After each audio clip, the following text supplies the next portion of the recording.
Assalamualaikum warahmatullahi wabarakatuh.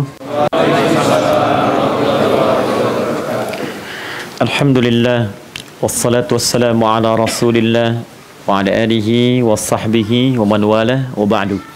Fa ya ibadallah, usi nafsi wa iyyakum bi taqwallahi faqad fazal muttaqun fala tamutunna illa wa antum muslimun. Wa qala ta'ala ya ayyuhalladzina amanu taqullaha haqqa tuqatih wala tamutunna illa wa antum muslimun.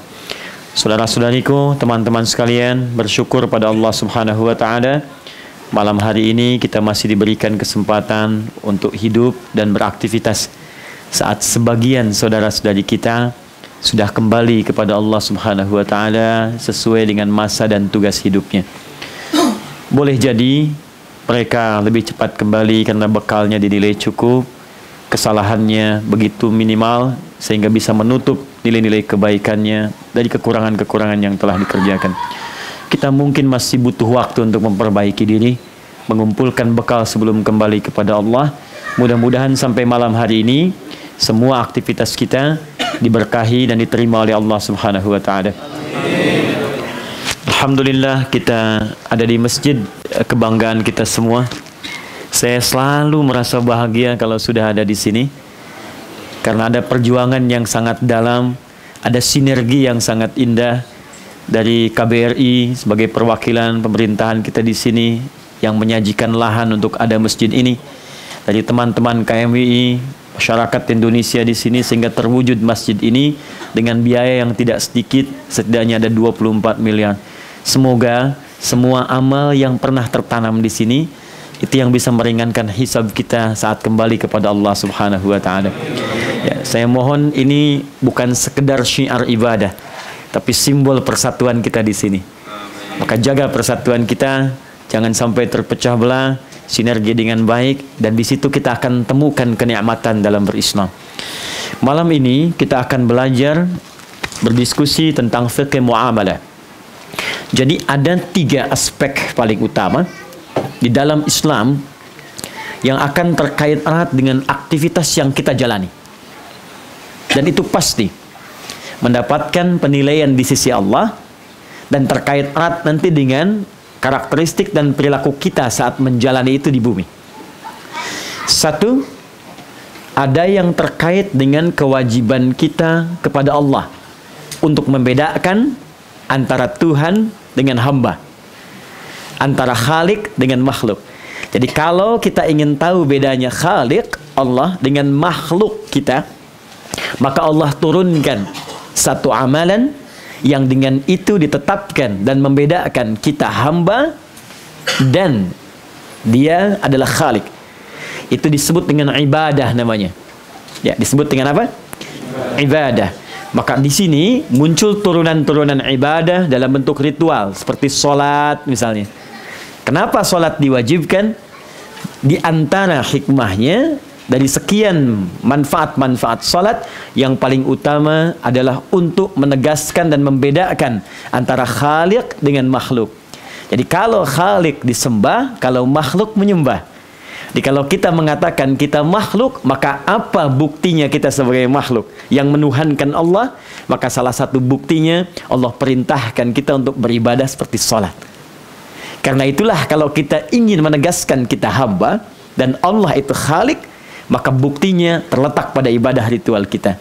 Karena itu sungguh Allah merasa murka, marah, ya, tidak nyaman jika ada hamba tidak menunaikan sholat. Kenapa? Karena seakan-akan dia menempati posisi Tuhan bukan makhluk. Karena itulah kemudian ketika diperintahkan menunaikan sholat, menjadi kewajiban sholat itu salah satunya untuk menegaskan, kata Allah, saya Tuhan, Anda hamba. Itu yang dimaksud di Quran surah ke-20 ayat yang ke-14. Innani anallahu la ilaha illa ana fa'budni. Kata Allah, sungguh saya tegaskan pada kalian. Pakai kata inna. Inna itu kalau di gramatikal bahasa Arab dia disebut harfun nasbin wa taukidin tansibul isma wa tarfa'ul khabara mabniyun 'alal fathi la mahalla lahu minal i'rabi. Paham? Tidak. Inna itu huruf nasab. Nasab itu kalau orang Arab bilang begini, nasabar rajulu asahu 'alal ardi. Seorang menancapkan tancapkan tongkatnya ke bumi sampai dia nggak goyah gini. Jadi kalau sudah nasab maksudnya tancapkan dalam jiwamu.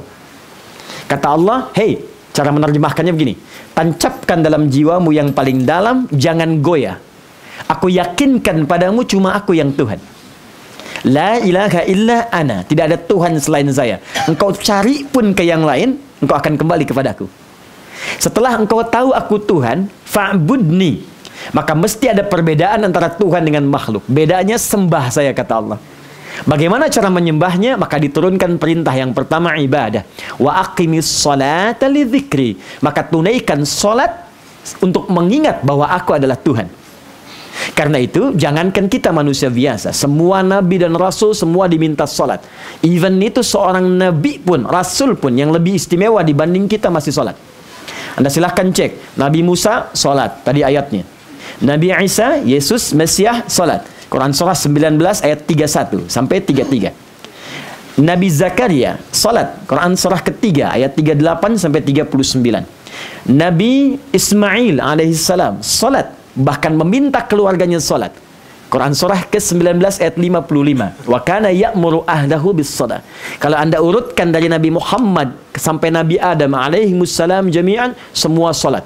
Muhammad sallallahu alaihi wasallam bin Abdullah bin Abdul Muttalib bin Hashim bin Abdul Manaf bin Qusay bin Murrah bin Kilab bin Ka'ab bin Ghalib bin Fihr bin Malik bin Nadar bin Kinana bin Khuzaimah bin Mudrika bin Ilyas bin Nizar bin Mudar bin Ma'ad bin Adnan bin Addi bin Adri bin Muqawwam bin Nahur bin Tarikh bin Ya'rub bin Yasjub bin Nabit bin Ismail alaihissalam bin Ibrahim alaihissalam bin Azar atau bin Nahur bin Abir bin Kinan bin Arfakhshad bin Sam bin Nuh alaihissalam bin Mikhlail Matushala bin Kinan bin Anwas bin Thith bin Adam alaihissalam.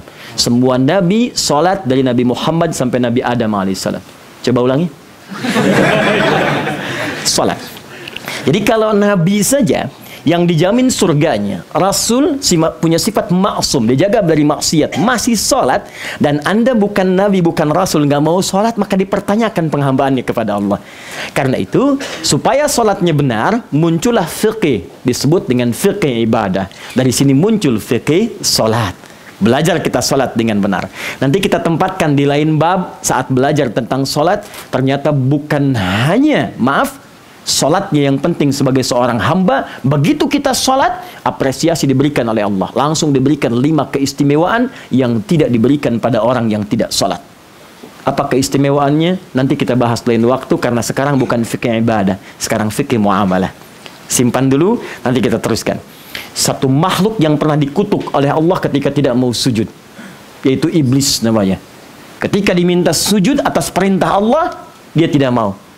Diklarifikasi untuk didengar oleh semua makhluk. Quran surah ke-7 ayat 11 sampai dengan 13. Di ayat 12-nya, qala ma mana'aka alla tasjuda idh amartuk. Kata Allah, hey iblis, kenapa engkau nggak mau sujud ketika aku perintahkan? Bukan sujudnya yang penting. Semua makhluk langit dan bumi tak sujud kepadaku, tidak akan menurunkan statusku sebagai Tuhan. Cuma ini perintahku. Jadi ketika kita diperintahkan sholat, Allah nggak butuh dengan sujud dan ruku kita. Kita yang butuh. Dan untuk membedakan antara Tuhan dengan hamba. Baik, simpan itu, masuk pada bagian yang kedua. Hubungan hidup kita tidak hanya terkait erat secara zona vertikal kita dengan Allah, tapi kita berinteraksi dengan manusia. Maka ada kemudian aturan yang kedua yang mengatur bagaimana kita bisa berhubungan manusia dengan baik. Bahkan mohon maaf, jika ada orang hubungan vertikalnya bagus, habdu minallah, tapi aspek yang kedua ini tidak bagus, maka aspek yang pertama, yarhamukallah, itu nilai pahalanya bisa ditarik untuk menutup aspek yang kedua. Bagian kedua ini tidak kalah penting, disebut dengan muamalah. Bahkan ada orang fikih ibadahnya bagus, tapi yang keduanya ternyata punya persoalan, maka dia diancam oleh Nabi dalam hadis riwayat Muslim. Rawinya sahabat Abu Hurairah radhiyallahu taala anhu. Nabi berkata, "Atadrunal muflis?" Sedang kumpul seperti ini, kata Nabi, tahukah kalian orang-orang yang nanti bangkrut di hari kiamat? Kata para sahabat, qalu, qulna ya Rasulullah, ya Allah wa rasuluhu a'lam. Ya Rasulullah, wahai Rasulullah, ada yang berkata, orang bangkrut itu bukankah orang yang tidak punya uang sepeser pun dan tidak ada aset sedikit pun? Al-muflisu fina ma la dirham lahu wa la mata', kata para sahabat. Logis secara ekonomi. Tapi perhatikan kata Nabi, al-muflisu min ummati. Maksudku kata Nabi bukan yang itu. Al-muflisu min ummati, umatku yang nanti akan bangkrut. Perhatikan, Nabi tidak menyebut umatnya Musa alaihissalam, umatnya Isa alaihissalam, tapi spesifik menunjuk ada orang mengaku umatnya Nabi Muhammad dan bangkrut di akhirat kelak. Waliyadzubillah, insyaallah itu bukan kita. Tidak cukup dengan amin. Lihat dulu hadisnya. Oke, sekarang perhatikan. Ya'ti yaumal qiyamati, sifat orang ini akan datang di hari kiamat. Satu bisolatin, ibadah solatnya banyak, ritualnya rajin. Jangankan solat fardu, solat sunnah dia buru. Wasyamin, puasanya itu rajin. Jangankan puasa Ramadan, bahkan sunnah pun, Senin, Kamis, ayyamul bid, kadang-kadang ada yang Daud dia kejar. Wazakatin, zakatnya tak tertunda. Cuman sayang, ingat ya, catat baik-baik apa yang saya sampaikan ini. Kalau Nabi yang pernah sampaikan pasti terjadi di hari kemudian. Dan kita mesti hati-hati. Ya'ti yaumal qiyamati bisolatin wa siyamin wa zakatin. Cuman sayang, wa ya'ti qad syatama hadza. Dia rajin salat, cuma dia juga rajin mencela. Di salatnya betul rajin, cuma senang mencela orang juga. Bahkan tak tanggung kadang imamnya yang dicela. Siapa sih imamnya kepanjangan banget? Iya ya. Nah, ini menarik ini. Ya, maaf. Syatama hadza wa qadhafa hadza. Ada yang saling tuduh. Wa daraba hadza, senang berselisih. Ini aneh ini. Bahkan rajin ngaji, bahas Quran, bahas hadis macam-macam, tapi senang berselisih dengan yang lainnya. Itu kalau Nabi yang sebutkan pasti kejadian. Yang paling dahsyat kata Nabi, wasafaka dama hadza. Ada yang bahkan menumpahkan darah dan menyebutkan kalimat Allah dan Rasulullah di dalamnya. Tembak sana, Allahu Akbar, bom sana, bom sini, Allahu Akbar, tanpa dasar yang dibenarkan. Hati-hati, kalau Nabi yang sampaikan pasti terjadi. Nampak sekarang? Nampak, bahkan di tanah air tuh udah kreatif yang tidak pada tempatnya. Muncul bom panci, bom kulkas, bom oven, bom setrika, bom macam-macam. Ya, itu hati-hati. Jadi kalau teman-teman ngaji menemukan ciri-ciri seperti ini, cepat tinggalkan, karena berpeluang Anda bangkrut di akhirat. Hati-hati. Bagaimana kemudian perhitungannya? Kata Nabi, tu'khadhu hadza min hasanati wa hadza min hasanati. Kalau ada orang salat, kemudian dia mencela orang lain, maka pahala salatnya diberikan langsung pada yang dicela. Seketika. Makanya kalau sedang dicela orang, nggak usah marah. Itu sedang terjadi transfer otomatis pahala dia kepada kita. Jangan marah. Dan kalau Anda belajar nanti fikih akhlak, tidak setiap peristiwa mesti ditatap dengan akal. Kadang-kadang iman itu lebih menyejukkan. Ternyata tidak ada yang bebas dari celaan. Silahkan cek. Allah dicela, ya, malaikat dicela, Rasul dicela, Nabi dicela, sahabat dicela, tabi'in dicela, ulama dicela. Anda Tuhan bukan, malaikat bukan, Rasul bukan, Nabi bukan, sahabat bukan, tabi'in bukan, ulama juga belum. Dan Anda tak ingin dicela. Kata Imam Syafi'i, Anda siapa? Kalau Anda orang baik, Anda pasti akan dicela oleh orang yang tidak baik. Kalau Anda orang tidak baik, Anda pasti akan dicela oleh orang yang baik. Dan dalam fikih akhlak, dalam bab di tasawuf, kalau Anda dicela oleh orang yang tidak baik, sebetulnya bukan celaan. Sebetulnya pengukuhan di lisan Anda oleh Allah untuk mengukuhkan bahwa Anda telah menjadi orang baik. Anda kalau tadinya kumpul-kumpul di luar, tiba-tiba senang masuk ke masjid, senang kemudian sholat jamaah, senang mengkaji, senang ta'lim. Lalu tiba-tiba Anda namanya Kevin dipanggil Soleh misalnya. Soleh. Sebetulnya bukan celaan. Sebetulnya Allah menetapkan di lisan orang itu untuk mengukuhkan bahwa Anda sekarang telah berubah menjadi orang soleh. Jadi kalau cara bacanya begitu, Anda nggak usah marah. Dan nggak usah bikin status, Alhamdulillah saya sudah soleh. Cukup hilangkan. Itu indah. Jadi pola seperti itu. Jadi kalau Anda diluruskan, dicela oleh orang yang baik, jangan marah pula. Karena saking sayangnya Allah, diingatkan bahwa perbuatan itu tak baik. Kalau Allah nggak sayang, nggak akan diingatkan. Jadi kalau cara berpikir kita demikian konstruksinya, maka hidup itu penuh dengan kedamaian. Ya, makanya saat terjadi bom itu di Jalan Tamrin itu di Jakarta, saya waktu itu di Lampung tuh. Allahu Akbar, semoga tidak ada lagi yang seperti itu. Sedih kita. Pak, pertanyaan pertama, Ibu di bawah. Pertanyaan pertama ketika bom terjadi, duar, saya di Lampung. Ustadz, apakah bom di Jalan Tamrin termasuk jihad fisabilillah? Saya langsung bilang dengan pendek, saya katakan, Pak, sependek pengetahuan saya, jihad fisabilillah itu jihad di jalan Allah, bukan di Jalan Tamrin. Balikin lagi. Kita mesti hati-hati. Nah, karena ini begitu penting, mohon maaf, saya teruskan. Tuhadhu hadza min hasanati. Ada orang puasa senang menuduh.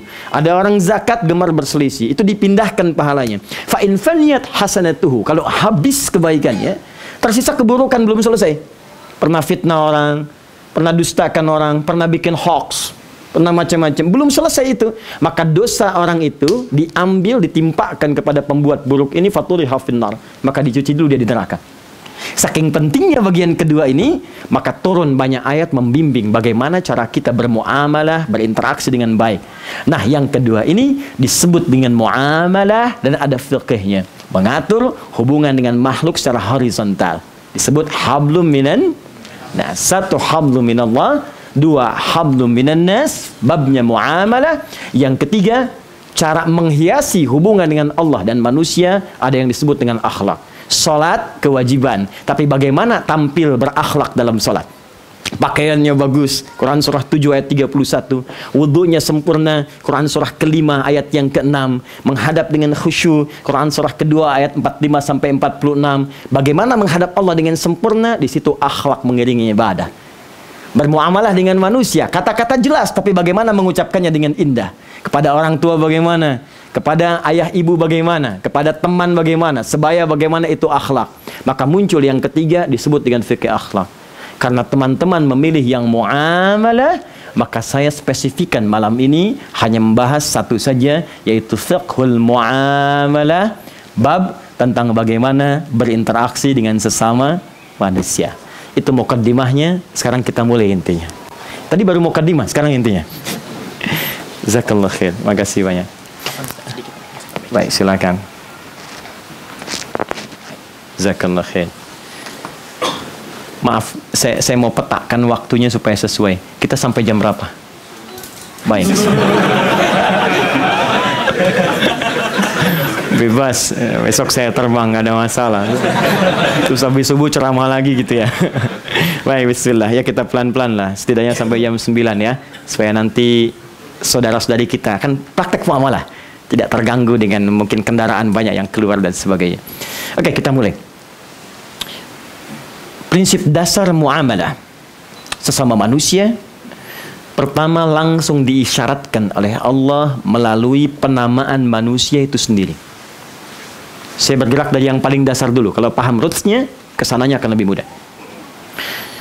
Nama manusia di dalam Al-Quran setidaknya disebutkan dan diisyaratkan dengan 5 nama.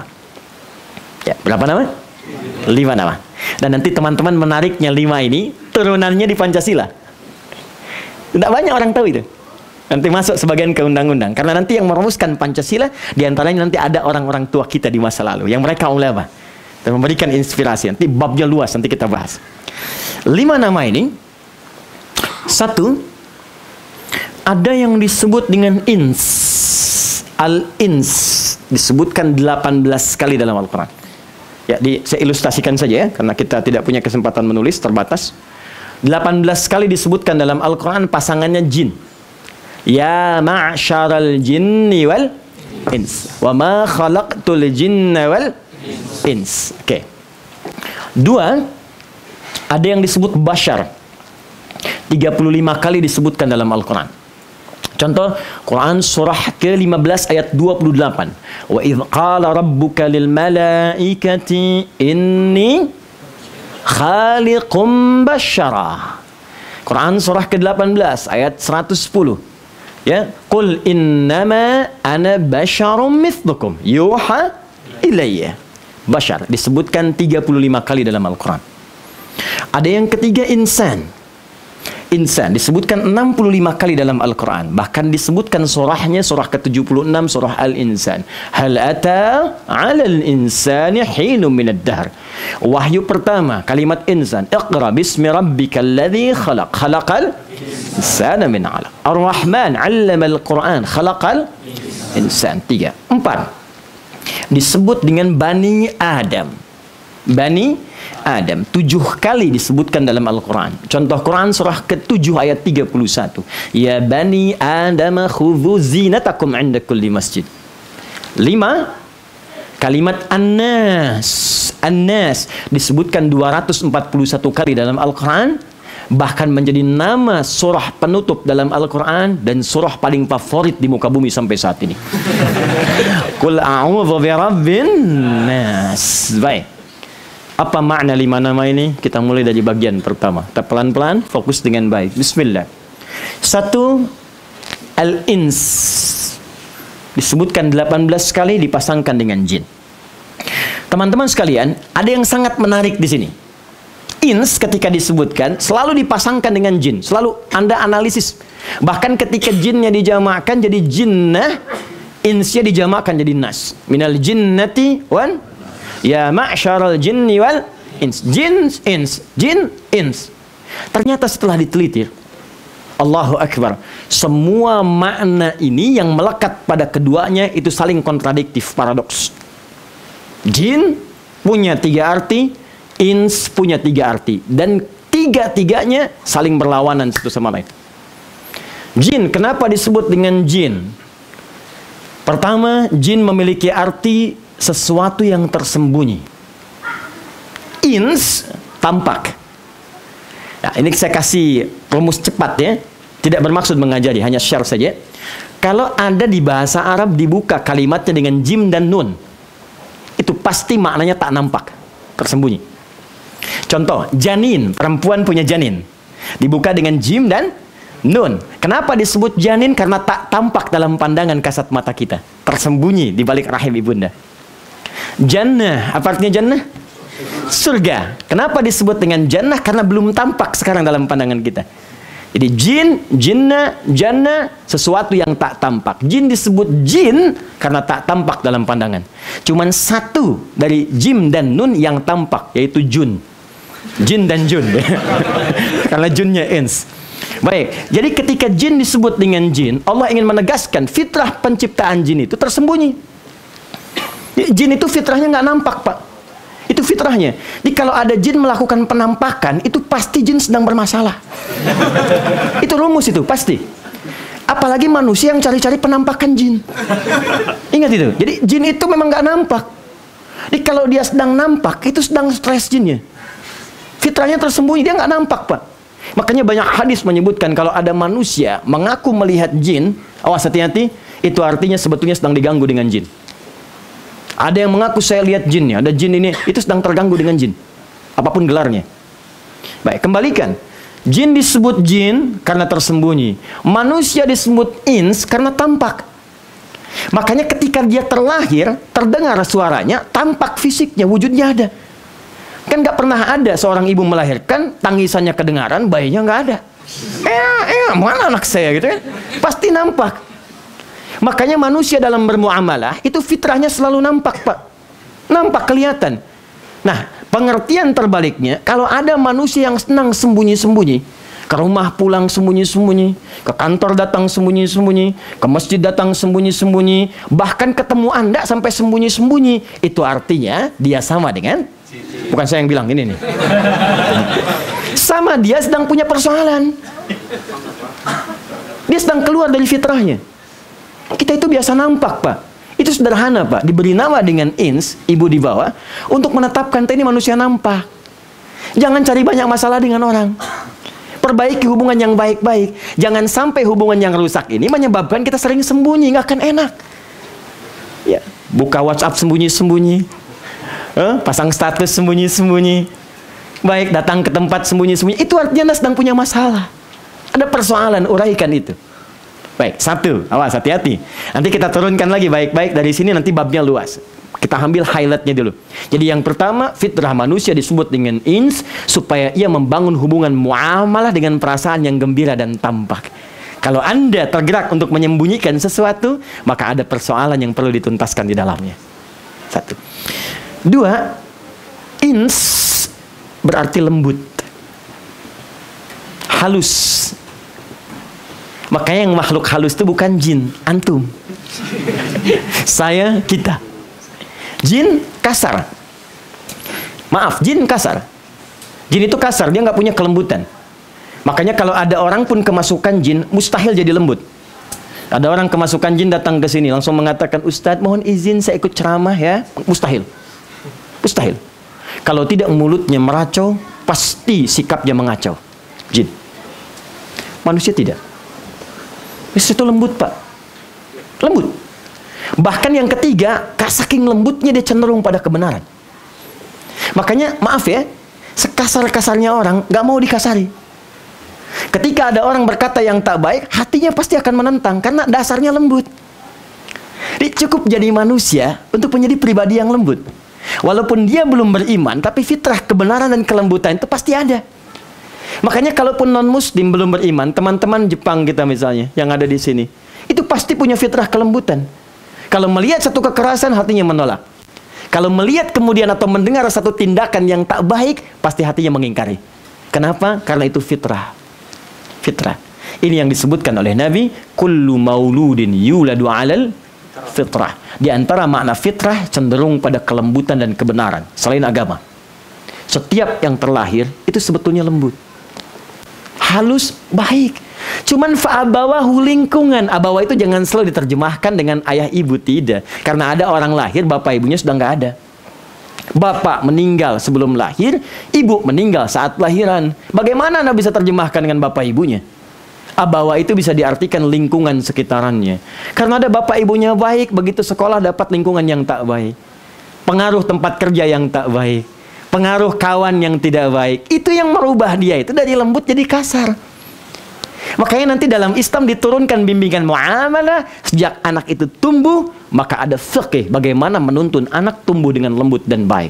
Contoh, buka Quran surah ketiga Ali Imran ayat ke-35 sampai dengan ayat yang ke-37. Pernah dengar Imran? Saya tidak katakan kenal. Kalau Anda kenal saya pulang. Pernah dengar Imran? Imran ya? Baik, siapa istrinya? Ya, kalau tidak tahu cepat katakan Allahu a'lam. Waktu kita terbatas, ya. Ya, Masya Allah, mohon maaf tuh malaikat ditanya, qalu subhanaka la ilma lana illa ma 'allamtana. Sahabat ditanya Allahu a'lam. Anda malaikat bukan, sahabat bukan. Yang buka Google dulu ya, kelamaan. Baik, Imran, istrinya namanya Hannah. Ya, ini materi hangat nih, saking hangatnya saya buka dulu nih. Jazakallah khair. Imran itu bukan nabi. Imran bukan rasul. Manusia biasa seperti kita. Di Allah langsung kasih contoh yang bukan nabi dan rasul supaya kita nggak ngeles. Ya Allah, saya kan bukan nabi, saya kan bukan rasul. Imran bukan nabi, bukan rasul. Hannah bukan nabi, bukan rasul. Tapi keluarga ini mampu menyiapkan anaknya, dididik dengan baik sampai tumbuh jadi orang hebat di masa depan. Perilakunya lembut, ajarannya kasih dan dalam. Dan hebatnya dipuji dan dimuliakan oleh Allah. Sekarang perhatikan baik-baik. Apa yang mereka kerjakan? Mereka pahami betul bahwa fitrah manusia lembut, baik, lurus. Maka sejak dalam kandungan, Hannah berdoa kepada Allah supaya anaknya dijaga turut dalam kebaikan. Ini fikih muamalah di keluarga yang pertama. Idh qalat imra'atu Imran rabbi inni nadhartu laka ma fi batni muharrara fataqabbal minni. Ya, kata Hannah, ya Allah, aku bernazar, mohon anakku yang lahir nanti aku akan dekatkan denganmu. Aku akan didik supaya dia berlaku manusia yang sempurna, yang baik. Bagaimana cara menjadi baik itu? Yuk kita pelan-pelan turunkan ya. Satu, kalau anak ingin baik, dimulai dari keluarga, jangan lihat orang dulu. Anda tunjuk orang lain, 4 kembali ke kita. Dan di Quran yang harus dijaga pertama keluarga. Quran surah 66 ayat ke-6, Qu anfusakum wa ahlikum nara. Jadi jangan sampai Anda peduli dengan kawan, keluarga sendiri nggak dilihat. Sekarang perhatikan, satu, kalau ingin anak kita baik, beri nama dia dengan nama terbaik sesuai dengan harapan kita. Berikan nama yang paling indah. Misal, Anda ingin anak Anda misalnya jadi diplomat penghafal Quran. Wah, Masya Allah. Muhammad Muwasil Qurani. Muhammad, anak baik, seorang diplomat ahli Quran. Masya Allah. Saya ingin anak saya misalnya seorang arsitek ahli hadis. Muhammad Muhandis An-Nabawi. Bisa. Nggak apa-apa, silahkan beri nama. Ya. Saya ingin anak saya misalnya seorang hafid cinta negeri. Wah, Muhammad Ahlul Quran Hubbul Watan. Bisa. Nggak ada masalah. Yang penting Anda kasih nama yang bagus sesuai harapan. Itu nama itu doa. Jangan sampai diberi nama tapi nggak jelas. Makanya Nabi langsung mengatakan pada para sahabat ketika nama anaknya, awas, bertentangan dengan hukum Allah, kata Nabi langsung ganti. Kalau nggak bagus, koreksi. Kadang Nabi usulkan nama. Ya maaf, ada 9 nama setan misalnya, hati-hati. Coba cek malam ini, jangan-jangan masuk dalam bagian itu. Kalau sudah ketahuan, ganti. Ya, ini saya nggak main-main. Nama setan tuh banyak, ada 9. Setan wudhu, tempat wudhu ada setan, namanya Walhan. Itu yang menyebabkan Anda sering ragu-ragu. Habis wudhu, nih saya ada nggak wudhunya? Itu Walhan namanya. Setan sholat ada. Setan sholat, Anda bayangkan, dalam sholat dia berdinas. Dinasnya saat kita sholat. Itu waktu takbir betul. Jadi kalau kita belum apa-apa begini nih, kita masih berdiri, dia masih santai. Dibiarkan aja kita, santai aja dia. Tapi kalau antum sudah takbir, wa idza kabbara di Abu Daud, begitu takbir begini, kata Nabi, fayaqulu syaitanu, maka dinasnya dimulai di situ. Tugasnya muncul. Maka dia berkata, fayaqulu uzkur kadza, ingat ini, ingat itu. Makanya jangan kaget, Anda ketika takbir begini, Allahu Akbar, Anda akan langsung mengingat apa yang tidak ingin Anda ingat. Nggak percaya silakan. Subuh buktikan nanti. Begitu Anda takbir, status belum diupdate, ini lupa di mana. Sampai ceramah saya pun sekarang Anda akan ingat lagi. Begitu Anda takbir, kata setan, ingat kata Ustadz Adi, setan akan berkata begini-begini. Itu setan dia. Itu setan. Namanya khanzab. Khanzab. Setan rumah. Dia berfungsi mengacaukan hubungan rumah tangga. Itu diisyaratkan nanti di Quran surah kedua ayat 102. Yufarriquna bainal mar'i wa zawji. Dia berusaha memecah suami istri, ya kadang hubungan di rumah. Dan Anda kalau menarik, dia menunggu ruangan yang kosong. Di setiap Anda masuk ke ruangan kosong, itu begitu keluar dia masuk. Kata Nabi cara mengusirnya, ucapkan salam. Anda dari manapun masuk rumah, masuk ruangan, ucapkan salam. Ketika Anda mengucapkan salam, Assalamualaikum, dia akan berkata kepada kawannya, fayaqulu syaitanu, dia berkata pada kawannya, kita nggak punya tempat menetap di sini. Tapi kalau tidak Anda ucapkan Assalamualaikum, dia berkata pada kawannya, kita punya tempat menetap di sini. Hati-hati, itu yang menyebabkan kadang setan pasar ikut ke rumah. Istri ke mall gitu kan, belanja, nyampe di rumah malam-malam komentar pada Anda, papa tadi bagus deh, ya tasnya itu bagus banget. Anda jawab, ma, tas yang ada kan masih bagus juga, isinya bisa mengantarkan kita ke surga. Oh iya pak ya, yang dulu juga masih ada, tapi yang tadi bagus kok pak. Itu pasti. Makanya ketika Anda masuk, ajarkan, setannya namanya Dasim. Dasim, ya perempuannya Dasima. Ada setan laki-laki, setan perempuan. Anda masuk kamar mandi, doanya apa? Allahumma inni a'udzubika minal khubuthi wal. Setan laki-laki, setan perempuan. Setan rumah namanya Dasim. Anda ucapkan salam, assalamualaikum, dia keluar. Itu saya pak di rumah, saya ajarkan dari anak-anak sejak kecil. Anak saya sekarang yang 7 tahun, dari 3 tahun saya ajarkan, nak, kak, di kamar kosong kalau masuk, setan masuk. Ucapkan assalamualaikum. Ada setan penunggu namanya Dasim. Seketika dia praktekkan, dia buka kamarnya, dia ucapkan salam, assalamualaikum Dasim, gitu. Supaya nggak ketukar, langsung kelar. Oke. Baik, saya teruskan sebentar. Jadi teman-teman, tantangan demikian. Berikan nama yang sesuai. Kalau namanya nggak bagus, koreksi. Jangan berikan nama pelawak misalnya, supaya ini terjadi. Anda menikmati sebuah komedi, lalu tokohnya berikan nama kepada anak, dan anak itu ketika tumbuh jadi bahan tertawaan. Alihkan pada yang baik sesuai harapan. Arahkan pada yang indah-indah. Itu nama yang pertama. Setelah itu apa yang terjadi? Perhatikan ayat 36-37-nya.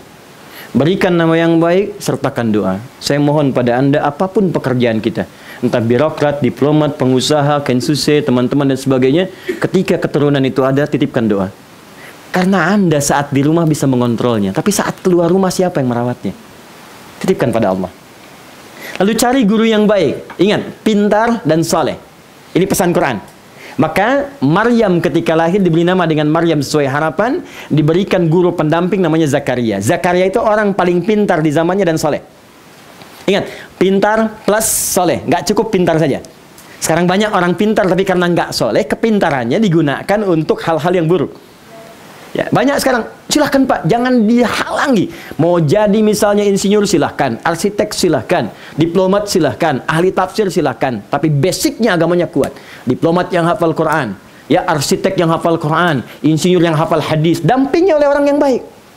Sekolahkan ke tempat yang baik. Begitu Anda kerjakan, tugas Anda akan ringan. Perhatikan jaminan Allah. Tapi mesti yakin. Kalau nggak yakin, nggak akan terjadi. Fataqabbalaha rabbuha. Ayat 37-nya. Paling kiri sebelah bawah di mushaf. Fataqabbalaha rabbuha biqabulin hasanin. Wa ambataha nabatan hasana. Wa kaffalaha Zakaria. Kata Allah, orang tua yang melakukan ikhtiar tadi, merawat anak dengan baik, diberi nama dengan baik, cari guru yang baik, ditempatkan tempat yang baik, saya yang akan menanggung semua pertumbuhannya, dan saya akan mudahkan perawatannya termasuk kepada rezekinya. Bagian pertama. Jadi saya ingin masuk kepada bagian yang pertama, kita itu lembut. Jadi jangan sampai kalau ada anak bersikap tak lembut, jangan salahkan dulu anaknya. Mungkin Anda yang keliru. Saya yang salah yang tidak memberikan tuntunan yang baik. Saya yang membawa tontonan di rumah nggak baik. Saya yang membawa bacaan-bacaan nggak bagus. Saya yang menempatkannya di tempat yang tidak baik. Itu yang menyebabkan anak itu jauh dari kita. Ya, anak itu gimana kita ngasihnya, Pak? Kita pernah uji coba di Bekasi, anak-anak dikasih bacaan thayyibah, kasih bacaan Quran. Yang keluar itu dibawa ke dokter mau disuntik, kalimatnya thayyibah, mau disuntik, astagfirullah ya Allah, astagfirullah ya Allah, aku salah ya Allah. Jadi apa yang dikasih itu yang dibaca. Dikasih istighfar, dia istighfar. Dikasih tayo, yang dia bilang tayo, oh tayo, oh tayo. Ini. Apa yang masuk itu yang dia ungkapkan. Jadi kalau anak tumbuh dari kecil dikasih lingkungan yang tak baik, ya sudah. Apalagi ketika dewasanya nalar sudah berfungsi, lingkungan tak baik, pasti akan merubah keadaan diri kita. Maka highlight poin terbesarnya, sebelum kita menghukumi muamalah dengan orang lain, perbaiki diri kita dulu.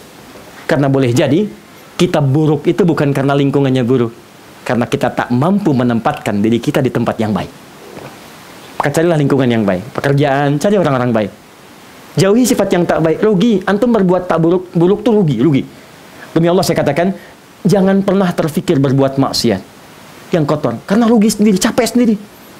Ya maaf, perbuatan kotor itu merusak pikiran, mengganggu ingatan, mencederai kehidupan bahkan di rumah tangga, membuat pekerjaan Anda terganggu, mematikan naluri kebenaran, dan menghancurkan sifat-sifat kemuliaan. Kalau sudah dikerjakan keburukan ini, hati Anda akan mati di situ. Itu yang paling bahaya. Karena itu Anda kembali lihat, cek teman-teman di kantor. Dakwahi dengan kebaikan. Jadikan diri kita dulu baik. Anda kembali ke pekerjaan Anda. Anda kembali ke kampus Anda. Minimal, kalau Anda ingin dapat teman yang baik, Anda dulu jadi orang baik. Maka keluarga Anda seketika akan baik.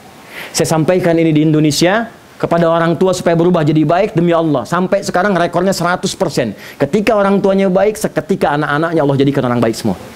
Sampai sekarang. Itu poin yang sangat indah. Jadi, kalau ada keburukan terjadi, jangan salahkan orang dulu. Boleh jadi kita yang kurang baik. Ingat ya, Quran jelas, baik ketemu baik, buruk ketemu buruk. Mustahil chemistry-nya berubah, mustahil.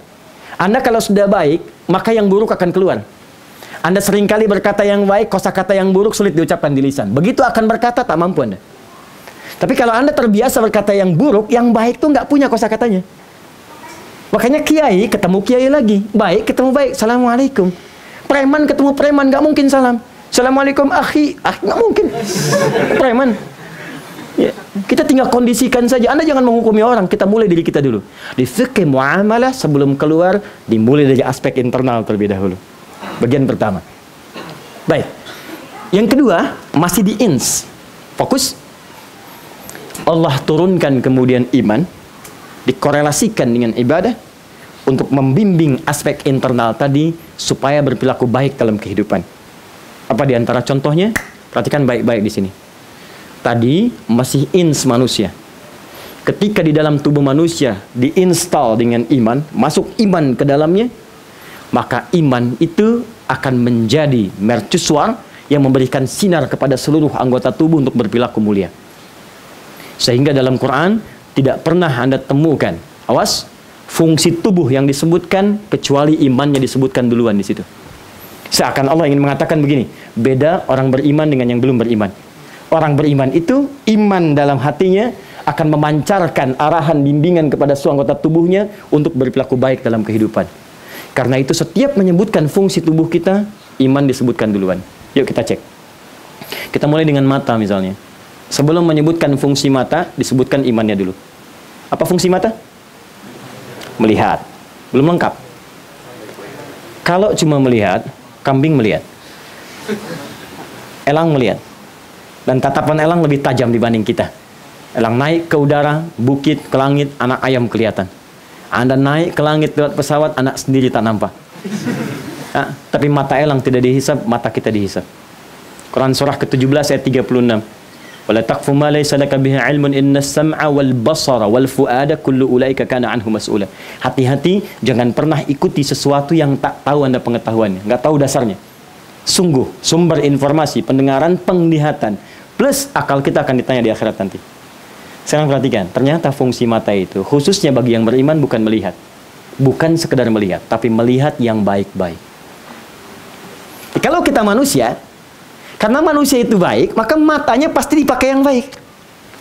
Karena itu hati akan otomatis menolak kalau mata ini digunakan pada yang tak baik. Apalagi ada iman. Karena itu buka Quran surah ke-24 ayat 30 untuk laki-laki, ayat 31 untuk perempuan. Imannya disebutkan dulu, baru fungsi matanya. Qul lil mu'minina yaghuddu min absarihim. Untuk perempuan ayat 31-nya. Qul wa qul lil mu'minati yaghuddna min absarihinna. Katakan pada pria-pria yang punya iman, perempuan-perempuan yang punya iman, imannya itu pasti akan memancarkan cahaya pada matanya dan membimbing matanya melihat yang baik-baik saja. Ghaddul basar itu memalingkan pandangan dari yang tak baik menurut hati. Jadi kalau iman kita masih ada, mata ini nggak akan melihat yang tidak baik. Makanya ketika mata dipakai melihat yang tak baik, dipertanyakan, ada iman nggak dalam diri kita? Cek dulu. Makanya dilatih lewat sholat supaya iman kuat. Dilatih lewat Quran, iman supaya kuat. Karena itu kalau antum terbiasa sholat, lihat orang sholat, lihat Quran, itu otomatis matanya terjaga, Pak. Demi Allah saya katakan, mustahil orang sholat itu matanya akan mudah digunakan melihat yang dilarang oleh Allah. Mustahil. Pornografi, porno aksi, misalnya dan yang lainnya, itu mustahil. Itu disebut fahsya namanya. Makanya ketika sholat membebaskan kita dari fahsya. Inna sholata tanha anil fahsya. Quran surah ke-29 ayat 45. Jadi kalau sholatnya benar, antum benar aja sholat, itu otomatis lihat gambar gak bagus, palingkan. Lihat bacaan gak bagus, palingkan. Gambar gak betul, tayangan gak betul, paling. Itu otomatis. Bahkan kalau imannya lebih kuat, makin kuat, itu diisyaratkan di Quran surah ketiga ayat 133, itu bahkan ketika berpaling lisannya bisa istighfar. Walaupun mungkin dia nggak sengaja lihat, begitu berpaling merasa salah, astagfirullah, dihapuskan dosanya, dipalingkan dari situ. Astagfirullah. Dan biasanya ada 3 kategori. Ada yang imannya kuat betul, begitu berpaling langsung istighfar. Astagfirullahaladzim. Ada yang tingkat standar, berpaling istighfar nggak muncul. Jadi berpaling saja. Seperti ini misalnya, itu standar iman. Tapi yang banyak biasanya, yang banyak istighfar tapi mata nggak berpaling. Itu agak banyak itu, ya, agak banyak, ya. Jadi istighfar, cuman matanya masih mungkin astagfirullah. Pak Arif ini astagfirullah gitu ya. Nah, itu pasti salah itu, ya. Nah, sekarang cek berapa banyak setiap hari mata kita diarahkan pada yang tidak baik. Lisan. Coba buka Quran surah ke-49 ayat 11 sampai 12. Ya ayyuhalladzina amanu, iman dulu. Baru la yasra qaumin qaum, jangan saling mencela. Ya ayyuhalladzina amanu la yaghtab ba'dukum ba'da. Iman dulu, jangan gosip. Ini orang beriman mustahil gosip. Orang beriman mustahil bikin hoax. Orang beriman mustahil lisannya mudah mencela, itu mustahil. Karena imannya akan mengoreksi keadaan lisan sehingga tidak keluar yang tak baik. Karena kita ini makhluk baik, Pak. Makanya Allah nggak ridho kalau semua tubuh kita mengerjakan yang tak baik. Patut ditanya. Bahkan tangan nih, daripada dipakai yang nggak baik, potong aja lah, kata Allah. As-sariqu was-sariqatu faqtu aydiyahuma. Quran surah 5 ayat 38. Ya. Tangan tuh kalau dipakai yang nggak baik buat korupsi, buat nyuri, potong aja. Aku ciptakan tangan bukan untuk nyuri, kata Allah. Makanya sekarang diterjemahkan di sebagian hukum itu, bikin hukum yang ketat. Potong tuh bikin hukum yang ketat sehingga tangan tidak punya potensi untuk mencuri. Lipat gandakan hukumannya. Kuatkan penjaranya, isolasi dia supaya dia tangannya terhambat, terpotong peluang untuk mencurinya itu. Ya. Jadi saking cintanya Allah pada kita, manusia itu mesti baik. Kok aneh kalian datang itu bersih, nggak ada dosa, kotor, ya maaf bersih, jernih, putih, kok pulang-pulang jadi kotor? Apa yang didapatkan? Jelas ya? Maka itu hati-hati. Kalau ada tawaran-tawaran, ingat kita manusia. Awas, hati-hati, kita manusia. Baik, bersih, sempurna. Kalau Anda berinteraksi dengan manusia, ditawarkan yang tak baik, segera Anda hindari. Cukup katakan pada diri Anda, saya masih manusia. Apalagi Anda beriman kepada Allah Subhanahu wa taala. Ini dasar sangat penting sebelum berinteraksi dengan orang lain. Anda bagaimana bisa menegur orang untuk baik sementara Anda sendiri belum baik? Ke kantor disodorkan tawaran. Pak, bisa ditanda tangan, Pak? Bisa? Coba lihat. Ini kenapa ada ini nih? Ini nggak benar nih. Ya Pak, tapi fee-nya bagus Pak, 3 juta yen. Maaf ya, saya ini masih manusia. Dan saya beriman kepada Allah.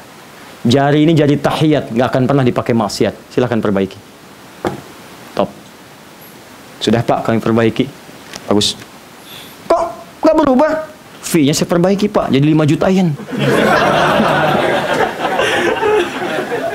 Sudah saya ingatkan dari tadi, jari tahiyat nggak akan pernah dipakai untuk maksiat. Tapi tunggu, saya istikharah dulu misalnya.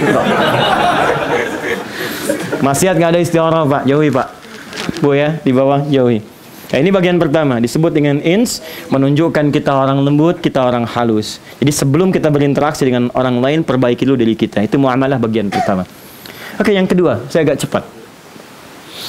Insan, nanti di sini ada terkait dengan aspek-aspek turunan, ada harta, ada ilmu, ada tenaga. Yang kedua, insan, saya agak cepat. Insan disebutkan 65 kali dalam Al-Quran. Tidak disebutkan kalimat insan. Saya akan tunjukkan kepada Anda begitu sempurnanya diksi Al-Quran. Mustahil ada yang menyampaikan informasi seperti ini kecuali Allah Rabbul Alamin. Manusia mustahil. Insan secara bahasa, bila disebutkan berarti menunjuk pada manusia dengan totalitas aktivitasnya dari bangun tidur sampai tidur lagi. Jadi kalau disebutkan kalimat insan dalam Quran, itu memberikan bimbingan kepada kita bagaimana beraktivitas dari bangun tidur sampai tidur lagi. Nah, sekarang kita lihat seperti apa manusia dibimbing oleh Allah untuk menata aktivitasnya dalam bermuamalah. Yuk, buka Quran surah ke-103. Itu akarnya. Ya, ini dasarnya, ini pokoknya. Kalau gagal pada yang ini, turunannya akan repot. Wal 'asr. Demi asar. Apa artinya asar? Apa artinya asar? Asar. Apa artinya zuhur? Zuhur. Waktu, baik. Asar itu bukan sekedar waktu. Waktu kan bahasa Arab juga. Waktu bahasa Arab. Banyak bahasa Arab diserap. Dan orang Indonesia mesti beruntung. Kenapa? Karena 60% kosakatanya diserap dari bahasa Arab. Makanya kalau orang Indonesia belajar bahasa Arab, itu cepat Pak, mudah sekali. Dan kita bersyukur, lidah orang Indonesia itu dianugerahi oleh Allah fleksibilitas untuk belajar bahasa apapun. Jadi kalau dia bicara bahasa Arab, udah kayak orang Arab tuh. Alhamdulillah Nabi khair, Masya Allah ya Syekhina, wen masya ente. Kayak orang Arab bener. Kalau dia nggak kelihatan wajahnya, udah si Arab nih. Bahasa Inggris, oh udah kayak orang Inggris. Hello John, where have you been? Udah kayak orang Inggris banget. Bicara bahasa Jepang, udah kayak orang Jepang aja. Arigato. Pokoknya persis sama. Anda cek orang Jepang suruh bahasa Inggris, kelihatan Jepangnya. Orang Cina suruh pakai bahasa Arab, kelihatan Cinanya. Orang India apalagi, tampak semua. Orang kita tuh luar biasa Pak. Lisannya dahsyat, sempurna keadaannya. Yaitu anugerah yang sangat luar biasa. Nah termasuk teman-teman saya kembalikan. Kembali kepada awal tadi, waktu dari bahasa Arab. Tapi asar bukan sekedar waktu. Asar itu al-waqtul ladzi yu'asiruna fahuwa asrun. Al-waqtul ladzi yu'asiruna fahuwa asrun. Paham? Tidak. Waktu, momentum yang kita lalui setiap saat, itu asar namanya. Di setiap waktu yang Allah berikan pada kita untuk beraktivitas, modalnya disebut asar. Sekarang pun asar. Dari segi penamaan modal waktunya. Detilnya bisa beda, bisa malam, bisa siang, bisa pagi. Tapi setiap kesempatannya, momentumnya disebut dengan asr namanya. Perhatikan cara menerjemahkannya. Wal asr. Aku bersumpah, kata Allah, dengan modal waktu beraktivitas yang aku berikan pada manusia. Perhatikan, masih ingat tadi? Kalau manusia disebutkan dengan nama yang menunjuk pada totalitas aktivitasnya, disebut apa namanya? Insan. Dan perhatikan mukjizat Al-Quran dalam memilih diksi. Allah tidak mengatakan ins, bashar, nas atau bani Adam, tapi insan yang akan ada di sini. Wal asr. Aku bersumpah demi waktu, kesempatan yang aku berikan pada manusia untuk beraktivitas. Innal insana lafi Sungguh setiap manusia yang beraktivitas itu, di antara mereka ada yang mengalami kerugian. Jadi kasih oleh Allah modal waktu, cuman sayang modalnya tidak digunakan untuk berniaga dengan benar, sehingga rugi dia. Anda kalau dikasih 24 juta, mohon maaf ya, yang balik cuma 12 juta, berapa ruginya? 12. Dikasih 24 juta, balik cuma 4 juta, rugi berapa? 20. Anda, saya, kita dikasih 24 jam. Kita berniaga dengan waktu untuk beraktivitas. Sekarang di antara sekian 24 jam itu berapa yang punya nilai di hadapan Allah? Minimal kembali modal. Ya coba renungkan ya, usia kita berapa sekarang? Dari sekian beraktivitas, berapa banyak yang punya nilai di sisi Allah? Ini ada hitungan kecil-kecilan nih. Ini para ulama yang menghitung gini, untuk contoh kita saja, untuk evaluasi diri. Misal, kalau ada orang usia 40 tahun, itu riset ya, nanti Prof. Aziz bisa riset kembali atau teman-teman ya, itu riset kecil-kecilan mengatakan setengah dari usia manusia, setengahnya itu umumnya dipakai tidur. Ya, kalau 40 tahun, berapa tahun yang tidurnya? 20 tahun. Dari kecilnya tidur siangnya, tidur malamnya, capeknya macam-macamnya, itu rata-rata setengahnya secara umum. 20-nya lagi beraktivitas. Oke, dari aktivitas ini 20 tahun, di situ candanya, tawanya, kerjanya, makannya, minumnya, termasuk ibadahnya. Saya mau tanya, dari 20 tahun, berapa yang punya nilai ibadah di hadapan Allah? Jangan terlalu pesimis, ambil setengahnya. Bisa 10 tahun. Ibadah 10 tahun. Dari 10 tahun ini, berapa yang kira-kira ibadahnya diterima? Yang ikhlas. Salatnya, baca Qur'annya, kan syarat diterima itu ikhlas. Wa ma umiru illa liya'budullaha mukhlishina lahuddin. Quran surah 98 ayat 5. Kira-kira dari 10 tahun itu yang ikhlas berapa tahun? Bisa 5 tahun. Bisa. Jadi dari 40 tahun kita punya modal terbaik, bekal yang tidak relatif ada persoalan di dalamnya cuma 5 tahun. Dosanya berapa tahun? Terus dari situ berharap masuk surga Firdaus, bertemu dengan Rasulullah. Karena itu kalau sadar ada banyak yang kurang tepat, sisanya kita koreksi. Maka bagaimana menggunakan waktu itu dengan kualitas yang dibenarkan oleh Allah, maka muncul tuntunan. Perhatikan baik-baik. Wal 'asr innal insana lafi khusr. Supaya nggak rugi menggunakan waktu untuk beraktivitas, bagaimana caranya? Illal ladzina amanu wa amilus salihat. Orang yang tidak rugi, kata Allah, minimal pertama dia punya nilai iman dalam dirinya. Kita sudah mendapatkan bagiannya, alhamdulillah, sampai malam ini ya. Ini ingat, iman itu kaidah akhirat, bukan dunia. Kalau dunia itu berkahnya, tapi iman kaidah akhirat. Walaupun nggak ada iman, mungkin sebagian manusia merasa nggak rugi di dunia, tapi kan bekal pulang ke akhirat itu iman nomor 1. Makanya dalam Islam syahadat nomor 1 kan, iman. Kalau baik itu banyak, Pak. Non muslim jangan dikira tidak baik, banyak yang jujur di sini, banyak disiplin, banyak yang nyumbang, banyak. Saya pernah ditanya, Ustadz, kok ada orang baik di dunia karena nggak beriman masuk neraka? Saya sampaikan, karena hukum akhirat itu beda dengan dunia. Syarat iman itu yang paling pokok. Anda mau masuk kampus ke Tokyo University, syaratnya 5, gagal 1, kira-kira masuk nggak? Tidak. Dan yang gagal itu syarat pokoknya, yang lainnya itu pendukung. Makanya saking adilnya Allah, kalau ada orang baik di bumi, dia belum beriman, maka dibalas kebaikannya di bumi. Itu yang dimaksud Quran surah ke-25 ayat 23. Wa qadimna ila ma 'amilu min 'amalin. Ada Sayyidah Aisyah radhiyallahu taala anha bertanya pada Nabi, "Ya Rasulullah, dia ada non muslim di zaman Nabi. Baik banget. Di akhirat statusnya bagaimana kalau dia belum beriman?" Maka turun ayat tadi, "Wa qadimna ila ma 'amilu min 'amalin." Kata Allah, turun langsung ayat, "Demi keadilanku, aku berikan, segerakan semua balasan kebaikannya saat di dunia." Dia orang itu mendapatkan apresiasi, kehormatan, kenyamanan saat di dunia. Cuman karena ke akhirat bekalnya itu bukan bekal dunia. Makanya saat dia pulang ke akhirat, bahasanya telah meninggal dunia. Artinya semua yang di dunia ditinggalkan. Ini tinggalkan, Pak. Masuk pakaian, handphone kita, kedudukan yang kita banggakan, semua selesai.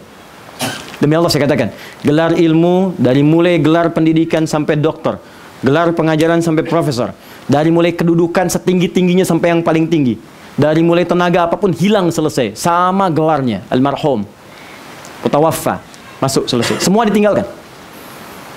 Nah, yang dibawa apa? Iman ke atas. Itu bekal utamanya. Tapi bagi kita yang telah beriman, kata Allah, imannya itu wa'amilus shalihat, akan mendorong ia mengumpulkan amilus shalihat, Amilu artinya aktivitas, pekerjaan. Solihat, semua yang baik-baik disukai Allah. Semua yang baik-baik yang disukai oleh Allah. Jadi, saya ingin katakan begini, tipikal orang beriman dalam bermuamalah itu, tipikal orang beriman, otomatis imannya akan mendorong semua tubuhnya untuk beramal soleh. Pasti baik. Ini dasar kita ini. Jadi kalau ada orang yang tidak baik, dipertanyakan imannya ada nggak? Ayo, sampai hari ini kita berlatih. Mata, sebulan ini latihan mata dulu. Gunakan untuk melihat yang baik. Lisan, bulan berikutnya, gunakan untuk berkata yang baik. Sampai jadi kebiasaan, sampai ke ujung kaki. Kalau modal ini sudah kuat, yang lainnya akan mengikuti.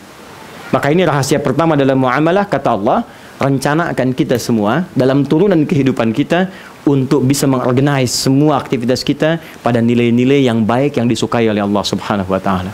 Dari sini baru dibuka detil babnya. Dari bab pribadi sudah baik, masuklah ke rumah tangga, masuk ke tetangga, sampai dalam kehidupan berbangsa, bernegara, dan mendunia. Sekarang antum mau batasi sampai mana?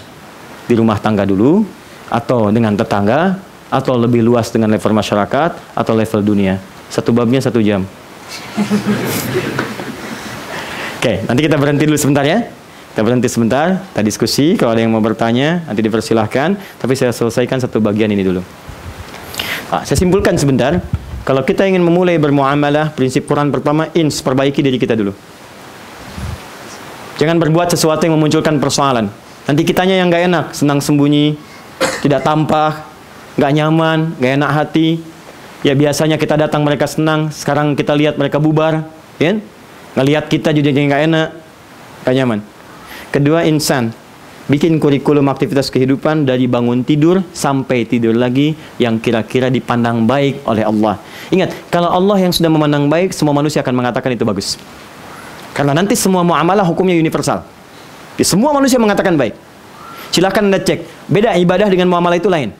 Kalau muamalah itu 99%. 1%-nya itu hanya soal makanan, daging babi, ya, minuman, yang memabukkan. Itu sifatnya demikian. 99% universal hukumnya. Kejujuran, ketawaduan, disiplin, itu universal. Saya mau katakan tata aktivitas Anda dari bangun tidur sampai tidur lagi sehingga disebut dengan saleh. Bagaimana caranya supaya tidak bingung? Maka Allah langsung memerintahkan pada Rasulullah mengajarkan aktivitas dari bangun tidur sampai tidur lagi pada kurikulum yang sifatnya umum yang Anda bisa turunkan di setiap fashion yang Anda miliki. Anda mau jadi apapun nggak akan keluar dari ketentuan ini. Dan itu cuma ada di Islam.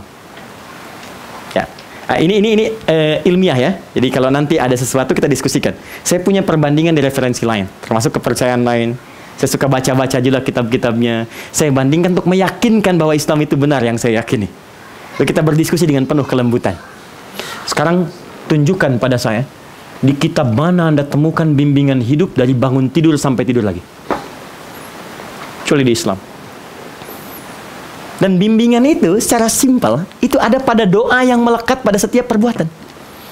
Doa itu bukan bacaan formalitas menjadikan kegiatan jadi ibadah, bukan cuma itu. Tapi isinya bimbingan, beraktivitas. Saya ambil contoh satu ya. Bangun tidur, kita sudah ada doanya. Ada doa bangun tidur? Apa doanya? Alhamdulillahilladzi ahyana ba'dama amatana wa ilaihin nusyur. Perhatikan. Bangun tidur mau ke toilet, kamar mandi, ada doanya? Ada. Bahkan kakinya diatur. Masuk kaki kiri, keluar kaki kanan. Berpakaian ada doanya. Makan ada doanya. Mau kerja ada doanya. Mau kerja dengan pulang kerja doanya beda. Ke masjid ada doanya. Dan bahkan beda dengan ke toilet. Toilet ada di dekat masjid atau bahkan dalam ruangan tertentu di masjid. Doanya masuknya beda. Masuk masjid kakinya diatur, kanan masuk, kiri keluar. Toilet kiri masuk, kanan keluar. Doa masuk, keluar beda. Saya tunjukkan satu saja ya. Ternyata Anda mau jadi apapun, bimbingannya sama semua, profesi apapun. Dan menjadikan bimbingan itu pekerjaan Anda jadi soleh. Jadi apapun Anda. Diplomat kah, birokrat kah, pengusaha kah, pedagang kah, pelajar kah, ustadz kah. Ustadz pun kalau tidak ikut bimbingan ini, tidak jadi soleh amalnya. Jangan dikira semua ustadz bisa soleh. Yang dihisab pertama kali yaumul qiyamah itu 3 golongan. Yang pertamanya ustadz, kiai, da'i. Tolong bantu saya.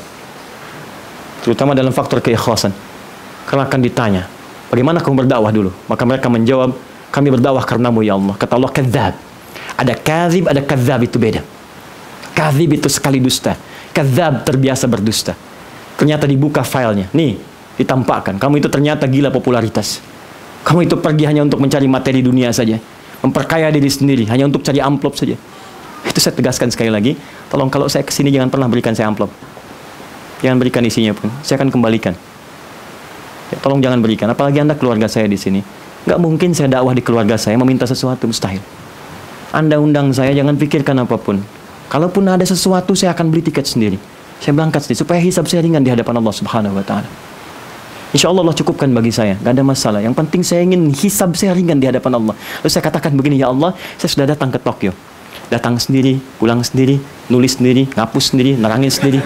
Dan saya tidak minta apapun ketika saya datang dan pulang. Maka kalau itu berbuat menjadi kebaikan, maka mohon resapkan pada jiwa sahabat-sahabat saya. Tapi kalaupun belum, mereka hamba-Mu ya Allah, jadikan dan berikan kami kebaikan dalam rahmat-Mu. Jadikan saya keluarga Anda dan jangan berikan apapun ketika saya datang pada nilai-nilai materi dunia. Anda mencintai saya, maka sayangi saya dengan doa-doa Anda. Itu poinnya. Maka saya ingin katakan kembali ke awal tadi, perhatikan saat kita bangun tidur saja, itu bukan bacaan biasa. Bacaan tadi ditemukan di hadis Al-Bukhari, nomor hadis 181.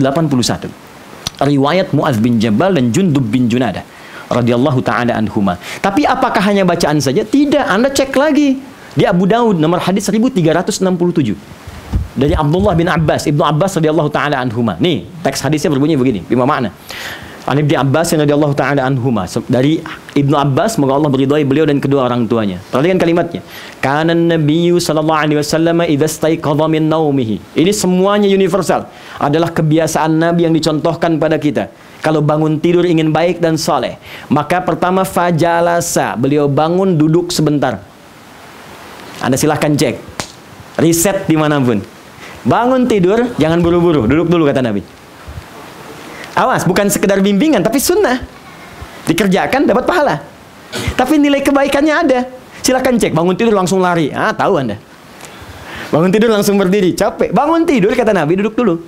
Kemudian famasaha biyadihi min athari naumi. Setelah itu, hapuskan dulu bekas ngantuknya, sadar dulu. Jangan sampai belum sadar udah baca doa. Dan doa itu dibaca dalam keadaan tidak sadar. Ya, bagaimana bisa meresapi doanya?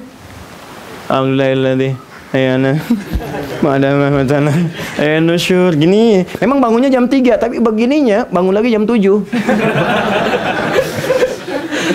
Sadar dulu teman, sadar dulu. Setelah sadar, baru bacakan doanya. Perhatikan, tidak banyak orang memahami tentang esensi doa ini. Orang hanya berkata, baca jadi formalitas. Pahala dituliskan, tapi bimbingan hidup sunyi di dalamnya. Alhamdulillahilladzi ahyana. Ya Allah, saya bersyukur, terima kasih kalau dalam bahasa kita. Engkau berikan aku kesempatan kembali untuk hidup. Ba'dama amatana. Ada ba'da amatana, ada ba'dama pakai ma amatana. Kalau ma-nya dihilangkan berarti dibangkitkan dari kubur. Karena wafat. Jadi kalau Anda kurang ma, alhamdulillahilladzi ahyana ba'da amatana. Itu mungkin Anda pocong itu. Bangkit dari kubur, naik minta sate 200 tusuk. Oke, kalau pakai ma artinya ditidurkan dulu. Tidur, bangkit lagi. Tapi yang menarik, lihat sini. Ujungnya. Wa ilaihin nusyur. Hi-nya kata ganti kembali ke Allah. Nusyur dari kata nasyara yansyurun nashran. Kalau menyebar jadi intasyar. Nasyara itu artinya menyebar untuk mencari bekal pulang. Merantau untuk balik. Jadi kalau ada dikatakan intasyara ahlu Sumatera ila Jakarta hatta ila Yaman. Orang Sumatera merantau ke Jakarta sampai ke Jepang misalnya. Bukankah merantau untuk balik lagi pulang? Kita punya mudik kan? Mudik itu bahasa Arabnya ada yang udu'id. Id itu mudik. Tempatnya ma'ad. Ya. Ibnu Qayyim al-Jauziyah punya kitab Zadul Ma'ad. Hari kiamat disebut Yaumul Mi'ad. Satu saat kita pulang. Kita mudik. Itu cuma latihan aja tiap tahun di dunia. Satu saat kita pulang. Dan hukum mudik itu berlaku umum teman-teman. Maaf ya, Anda punya bekal, Anda berani pulang. Punya bekal berani pulang Anda. Saya melihat Masya Allah wajahnya cerah tuh di akhir Ramadan. Orang-orang pulang. Saya tanya, karena bekalnya ada. Dahsyatnya luar biasa teman-teman. Dikumpulin sampai bekalnya itu luar biasa. Pulang dus banyak. Padahal pulang pakai motor. Motornya bebek, bekalnya singa. Muncul. Tulis. Di belakang dia tuliskan, "Mama, aku pulang." Ya. Terus dia telepon ke rumah, "Pulang nggak nak?" "Pulang mah." Karena tahu akan pulang, diberesin di rumah semua. Disambut kita karena kita pulang bawa bekal. Rumah dicat, dirapiin, kue-kue diadain, yang nggak ada jadi ada. Bahkan yang paling dahsyat, luar sama dalam beda. Luarnya kongwan, isinya rangginang. Ini kan cuma Idul Fitri itu. Tapi disiapin, ada gitu, ada. Saya pernah tanya pada seorang, "Kenapa Anda nggak pulang?"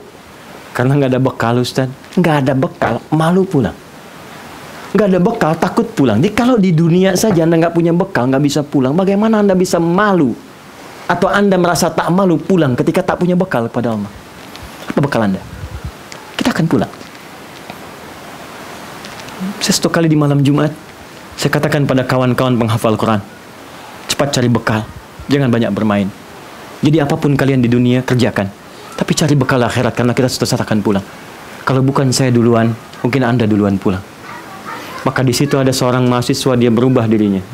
Berusaha untuk menghafal Quran, dia cari bekal. Dia masukkan ke dalam tasnya. Yang saya tidak ketahui, tiba-tiba saya mendarat dari Lampung, keesokan harinya, omnya, seorang tokoh di Indonesia, memberikan pesan WhatsApp. Anak itu sepulang pengajian, dia kendarai motornya, berharap-harap sampai ke rumahnya. Ternyata itu menyampaikan dia pada tempat peristirahatannya. Orang mengatakan kecelakaan, tapi ternyata dalam celakanya sungguh ia sedang menghatamkan Al-Quran dan terdapat mushaf di dalam tasnya. Banyak orang tua, sepupu menyaksikan bagaimana perubahan sikapnya. Maka saya berkata, sungguh beruntung kau. Saya yang belum jelas sampai dengan saatnya dan belum aman posisi saya. Ya suatu saat kita pasti akan kembali teman-teman. Kita akan pulang. Makanya jangan banyak cari persoalan. Perbaiki hubungan dengan kawan-kawan kita. Untuk apa? Karena urusan dunia kita berselisih. Pemilu itu cuma 5 tahun. Apa harus menjadikan kita tidak bersaudara dengan yang lain? Terkoyak kita semua. Kita akan pulang kepada Allah. Berapa dosa di lisan yang pernah mencela si fulan. Berapa dosa di tangan yang menuliskan hal yang tidak pantas. Kita butuh untuk kembali bersinergi. Cari kebaikan. Apapun itu, kita akan pulang. Maka cari bekal. Nah, bekal kita saat pulang disebut nusyur namanya. Merantau untuk pulang. Maka Anda saat mengucapkan kalimat itu berjanji kepada Allah, "Ya Allah, hari ini saya akan beraktivitas yang baik-baik, cari bekal. Kalau saya meninggal di hari ini, saya siap untuk pulang kepadamu." Itu maksudnya. Makanya Nabi mengajarkan sebelum tidur, itu mengevaluasi kegiatan sebelumnya. Jadi sebelum tidur itu kita dicek. Nih, teman-teman yang pengen ke surga, yang pengen ke surga Firdaus, yang pengen ketemu Nabi, coba dicek. Hari ini berjamaah berapa kali di masjid? Kalau tidak ke masjid, berapa kali jamaahnya?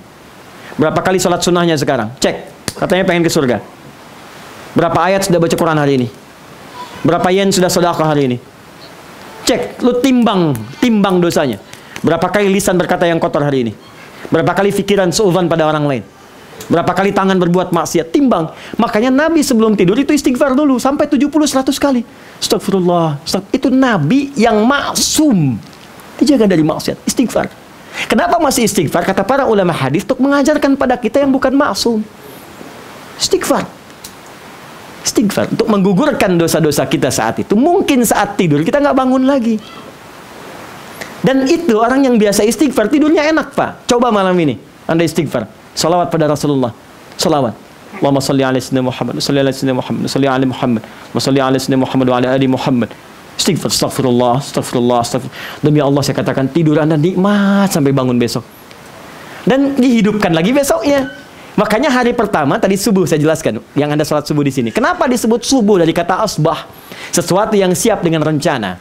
Sebelum Anda eksekusi, menghadap dulu kepada Allah sholat. Jadi Anda bikin rencana. Karena kemarin saya kurang jamaah hari ini, saya jam 7 pagi kerjakan ini. Sebelumnya subuh di MIT, Masjid Indonesia Tokyo. Nanti zuhurnya di Cami, asarnya di mana? Ini di mana? Saya mau baca Quran sekian ayat. Saya mau sedekah sekian yen. Rumuskan itu. Makanya disebut subuh. Orang Islam itu kenapa sholat pertama disebut subuh? Untuk menunjukkan seorang muslim sudah siap dengan rencana yang akan dieksekusi di hari itu. Datang kepada Allah lewat sholat, dipancarkan iman kita disebut dengan fajar. Maka rencana Anda dihadapkan pada Allah untuk meminta kemudahan. Ya Allah, mudahkan rencanaku di hari ini. Itu yang dimaksud wa ilaihin nusyur. Baru satu. Berapa banyak sudah kita kerjakan dalam kehidupan kurikulum ini? Pekerjaan kita akan dibimbing oleh Allah. Makanya orang yang memulai dengan ikhtiar yang baik, dan tawakalkan kepada Allah, maka nanti tangan-tangan kebaikan dan bisikan malaikat akan menjaga dia supaya terus dalam kebenaran. Makanya orang begini itu pasti akan dijaga. Silahkan cek, mau nyentuh yang haram, langsung hatinya mengatakan jangan, pindahkan. Mau bicara yang kotor, jangan keluarkan, tahan. Insya Allah baik. Itu bisikan itu ada. Tapi kalau ini nggak ada, nggak dikerjakan, tuh hambar di lisan. Alhamdulillah dia hanya ba'da mautan wa ilaihin nusyur. Tapi maksiat, iya, ini, iya, itu, iya. Bisikannya beda. Pulang dari masjid, lihat sendal bagus, jangan, jangan. Jangan yang itu yang lebih bagus lagi. Nah, ini kan sederhana ya. Sederhana sekali. Dari nama, tapi jadi kurikulum kehidupan. Oke, itulah insan. Nah, terakhir, saya jadikan terakhir saja. Ya. Supaya kita bisa praktekkan dulu pelan-pelan. Nanti kan kalau ada diskusi bisa jalan. Terakhir, bab beraktivitas ini dengan kurikulum tadi dibagi lagi kepada 3 kualifikasi umum. Manusia beraktivitas punya 3 bekal utama. 1 ada harta, 2 ada ilmu, 3 ada tenaga. Harta, ilmu, tenaga. Nah, sekarang passion kita ada di mana? Maka berinvestasilah untuk mendapatkan nilai kemuliaan akhirat dengan menanam kebaikan dunia dengan 3 passion ini. Anda ada di mana? Misal, harta. Saya buka ayat harta. Dasarnya ini, tolong di sini ya. Jadi kalau cuman kaya aja, yang belum beriman pun banyak yang kaya. Bukan cuma Anda yang kaya. Sekarang orang paling kaya di dunia bukan akhirat. Kan yang belum beriman. Saya katakan belum, karena saya selalu berharap beriman. Itu harapan kita. Jadi kalau ada orang kurang baik, jangan dicela, tapi doakan supaya baik. Itu adabnya. Kalau ada tetangga kita dekat masjid beriman dan dia nggak mau ke masjid, maka hukumnya bukan dicela, ajak dia ke masjid. Fikih dakwah itu indah, indah kalau kita mengamalkannya benar. Ya, karena kadang saya suka berikan anjuran di Indonesia itu. Ini komplek bagus Pak, yang ke masjid cuma berapa? Berapa jumlahnya Pak? 90% muslim Ustaz. Kenapa cuma 3? Ya mereka banyak yang nggak mau. Anda ajak nggak? Sudah, gimana cara ngajaknya? Begini, perbaiki saya bilang. Gini caranya. Sabtu, subuh ke masjid semua. Libur kan? Libur Ustaz. 3 orang ini, nanti salah satu beli buah. Buah Ustaz, kerjain aja lah pokoknya Sabtu. Bawa buah, sholat mereka. Sepulang dari masjid, tunggu syuruk, datanglah kepada teman yang muslim yang ke masjid. Bawa buah itu. Ketuk pintunya, Assalamualaikum, maka akan bertemu dengan Anda. Oh, Pak, apa kabar? Baik. Tumben dari mana bawa buah nih? Saya dari masjid, Pak. Saya kira Bapak nggak ke masjid, sakit nih saya bawain buah. Itu saya yakin, saya bilang maghrib ke masjid dia. Nggak usah tunggu subuh berikutnya. Ternyata setelah peristiwa itu makin banyak yang ke masjid. Fikih itu indah. Indah. Fir'aun se-Fir'aun-Fir'aunnya. Fir'aun se-Fir'aun-Fir'aunnya. Hobi bunuh orang. Quran surah kedua ayat 49. Eksekusi. Ngaku Tuhan. Ana rabbukumul a'la. Manusia sekarang paling banter ngaku nabi. Ada yang malaikat. Paling banyak di Indonesia. Mohon maaf teman-teman. Saya sebelum kesini dengan MUI, saya tuh rutin dengan MUI karena diskusi dan diskusi fatwa, diskusi macam-macam gitu ya. Itu di Indonesia itu, Jawa Barat lah itu. Jawa Barat tuh hampir tiap bulan ada nabi baru. Jawa Barat tuh. Aduh, terakhir di Garut tuh, Garut. Nabi begitu dicek ternyata sakit jiwa. Anda bayangkan nabinya sakit jiwa, gimana umatnya? Tapi di kita itu memang luar biasa ya. Kalau ada ngaku nabi memang nggak aneh. Kata Nabi udah diprediksi, la nabiyya ba'di. Kata Nabi, setelah wafatku akan banyak orang ngaku nabi. Cukup tepikan aja. Jadi kalau ada ngaku nabi nggak usah kaget. Yang kita heran itu setiap ada ngaku nabi ada pengikutnya. Ini memang unik-unik. AM tuh, pelatih bulu tangkis dulu. Ngaku nabi. Tangkap polisi kita. Togasi, bagus. Kenapa ngaku nabi? Saya ke Bogor Pak, dapat wahyu katanya. Saya kebayang orang ke Bogor dapat talas dia wahyu kan? Nggak cukup tuh Jakarta, LA. Ya, karena ini Bogor, Nabi Jakarta ibu kota negara, levelnya naik dikit. Aku malaikat. Dulu minta izin mendaratkan malaikat Jibril di Monas. Bagus, tangkap polisi kita tuh. Polisi kita jangankan teroris, malaikat tangkap tuh. Hukum 2 tahun. Kita support baik-baik. Jadi memang unik-unik ya, keadaan masyarakat kita. Jadi kita kembalikan kepada konsep tadi. Tarik lagi teman-teman sekalian. Jadi kalau kita bawa, kita dorong, maaf, sebelum kita kembali, perbaiki diri kita dulu, petakan dengan baik, sekarang kembalikan. Perhatikan baik-baik, harta. Jika ada yang dititipi harta, perhatikan dasarnya. Quran, surah ke-28 ayat 77. Masih ingat?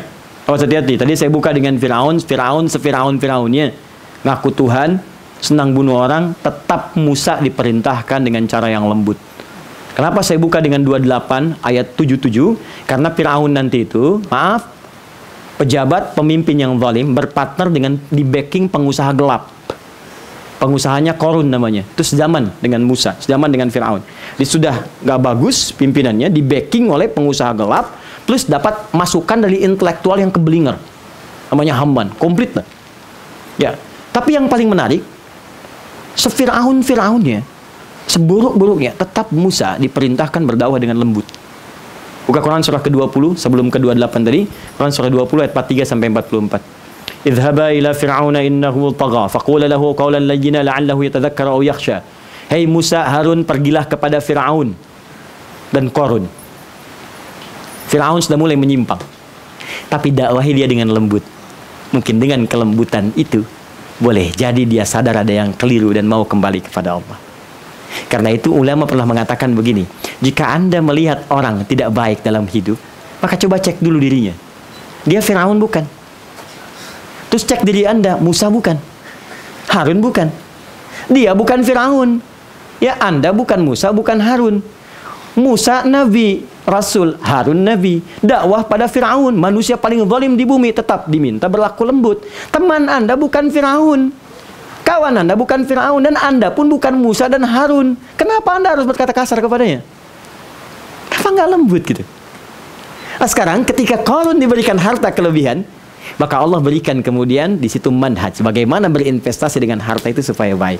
Maka turunlah Quran surah ke-28 ayat 77. Tapi sebelum ke-77, saya ingin berikan gambaran highlight tentang siapa Qarun yang sampai sekarang hartanya masih dicari. Inna Qaruna kana min qaumi Musa fabagha alaihim. Qarun itu sezaman dengan Musa. Backingnya Musa. Maaf, backingnya Firaun. Hartanya banyak. Bagha cuman sayang. Hartanya disalahgunakan. Nggak ada investasi kebaikannya. Jangankan akhirat, dunia pun tidak. Jadi penyimpangan harta disebut bagha. Penyimpangan kedudukan disebut tagha. Makanya ketika Firaun disebutkan idhab ila fir'auna innahu tagha.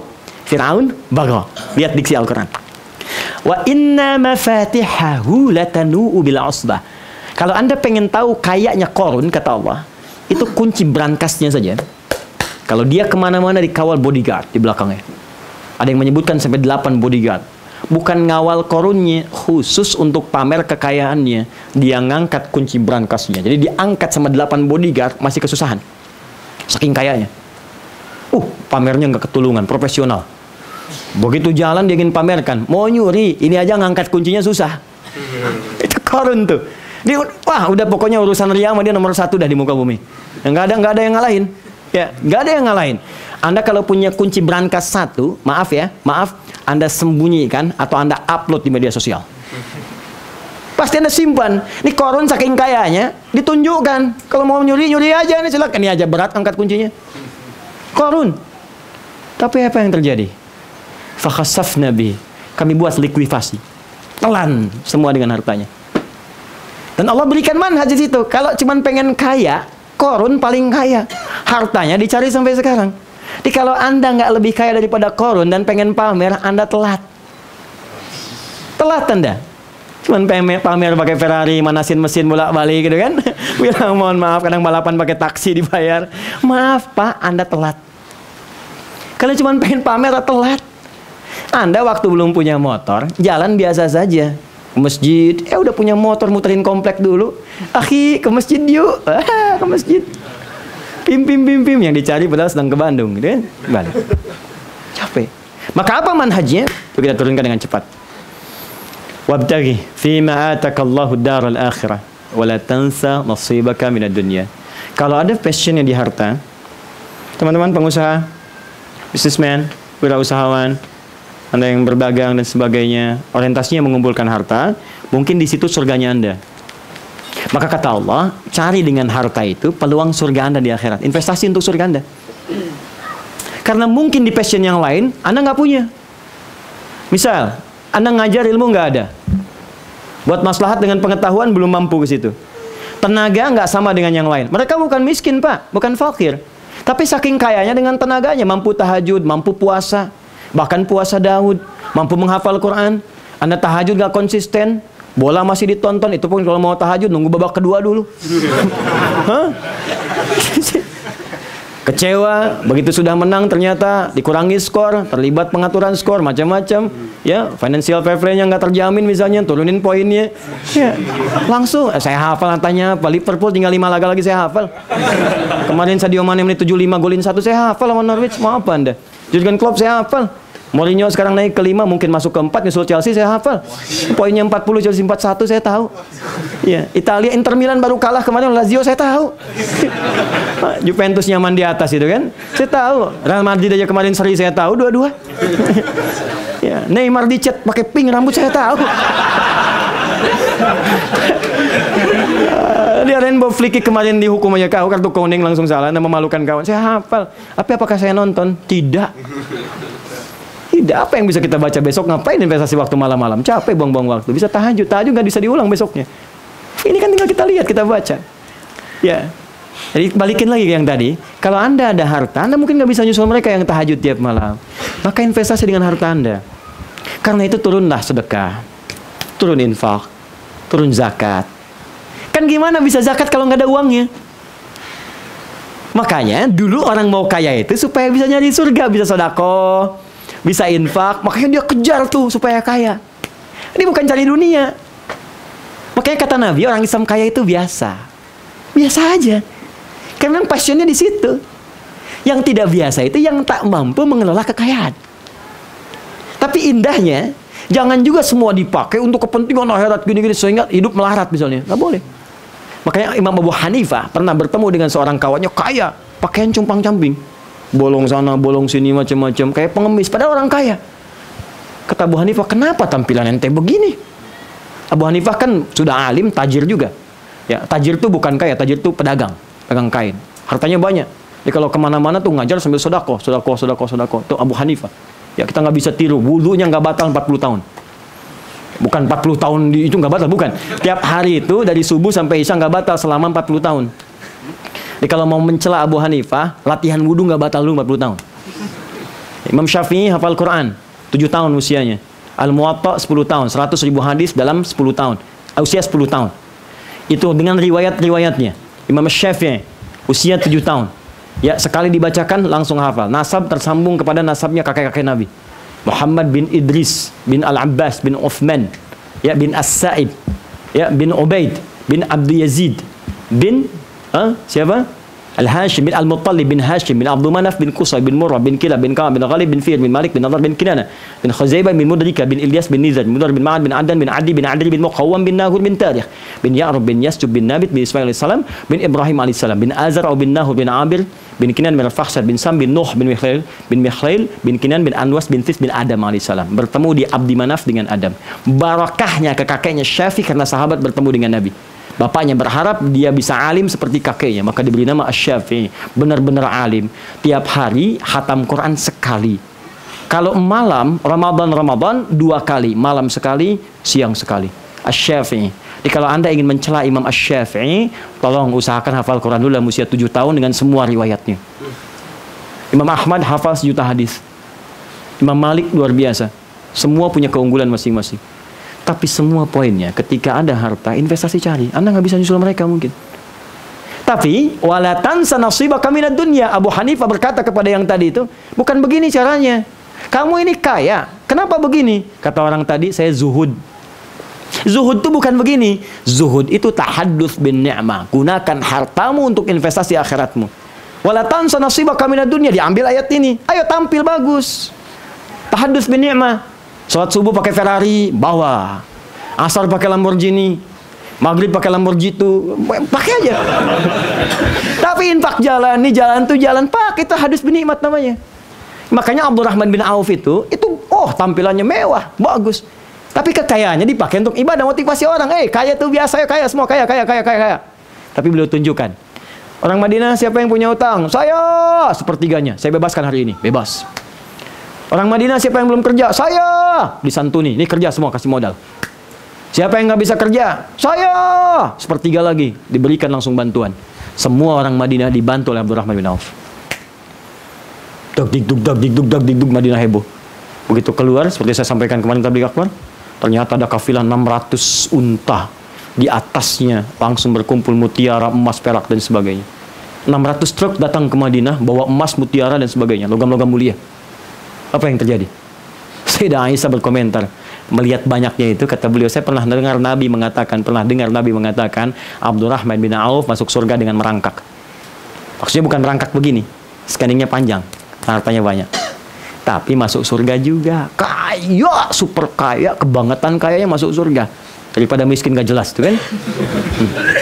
Yang dahsyat ketika mendengar kalimat itu, kata beliau, saya jadikan semua harta saya sedekah untuk orang Madinah. Apakah berkurang hartanya? Tidak. Ini biasa aja. Silakan punya private jet, silakan punya mobil yang bagus, pakaian yang mewah, anak sekolah kan yang bagus-bagus, untuk menunjukkan kita muslim bisa kaya. Tapi sedekah, infak, cari akhirat, bantu orang-orang fakir, bantu orang-orang yatim.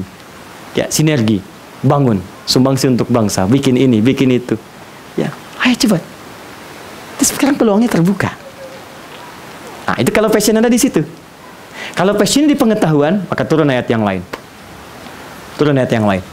Maka dikumpulanlah Quran. Saya ambil satu ayat saja supaya nggak banyak-banyak. Quran surah ke-9 ayat 122. Paling kiri sebelah bawah di mushaf. Wa ma kana al-mu'minuna liyanfiru kaffah. Tidak semua orang beriman pergi berjihad dengan tenaga semua. Ini dalam konteks jihad. Jihad itu bukan menyerang, ya, ingat. Jihad bukan menyerang. Jihad itu membela ketika diserang. Itu, bertahan, ada ketahanan di situ. Ya, makanya atasnya itu pertahanan. Atas militer, bertahan, bukan menyerang. Kalau menyerang itu ekspansif namanya. Ya, itu bertahan. Ya, maaf ya, mobil kita dicuri, kita pertahankan. Iman kita dicuri, masa kita diam saja?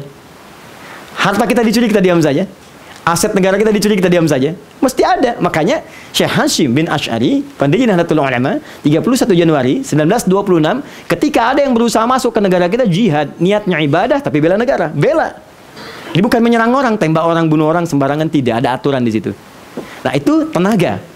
Tapi yang paling menarik, kata Allah, saya turunkan jihad yang lain yang senilai dengan itu. Yang kalau Anda kerjakan, Anda jadi mujahid. Kalau wafat syahid, sama persis dengan yang berjihad dengan tenaga. Statusnya sama. Apa itu? Falaula nafara min kulli firqatin minhum ta'ifatun liyatafaqahu fid din. Ada nggak yang ingin mengambil tawaran, kata Allah, untuk fokus di bidang pengetahuan? Sebut ulumuddin. Ulumuddin itu luas. Bisa sifatnya pure, agama. Tafsir, fiqh, hadis. Ada sifatnya umum, tapi berkhidmat pada kepentingan agama dan sifat-sifat sosial. Misal, Anda boleh ambil fisika, kimia, matematika, dan sebagainya. Anda jadi arsitek, desain masjid yang bagus.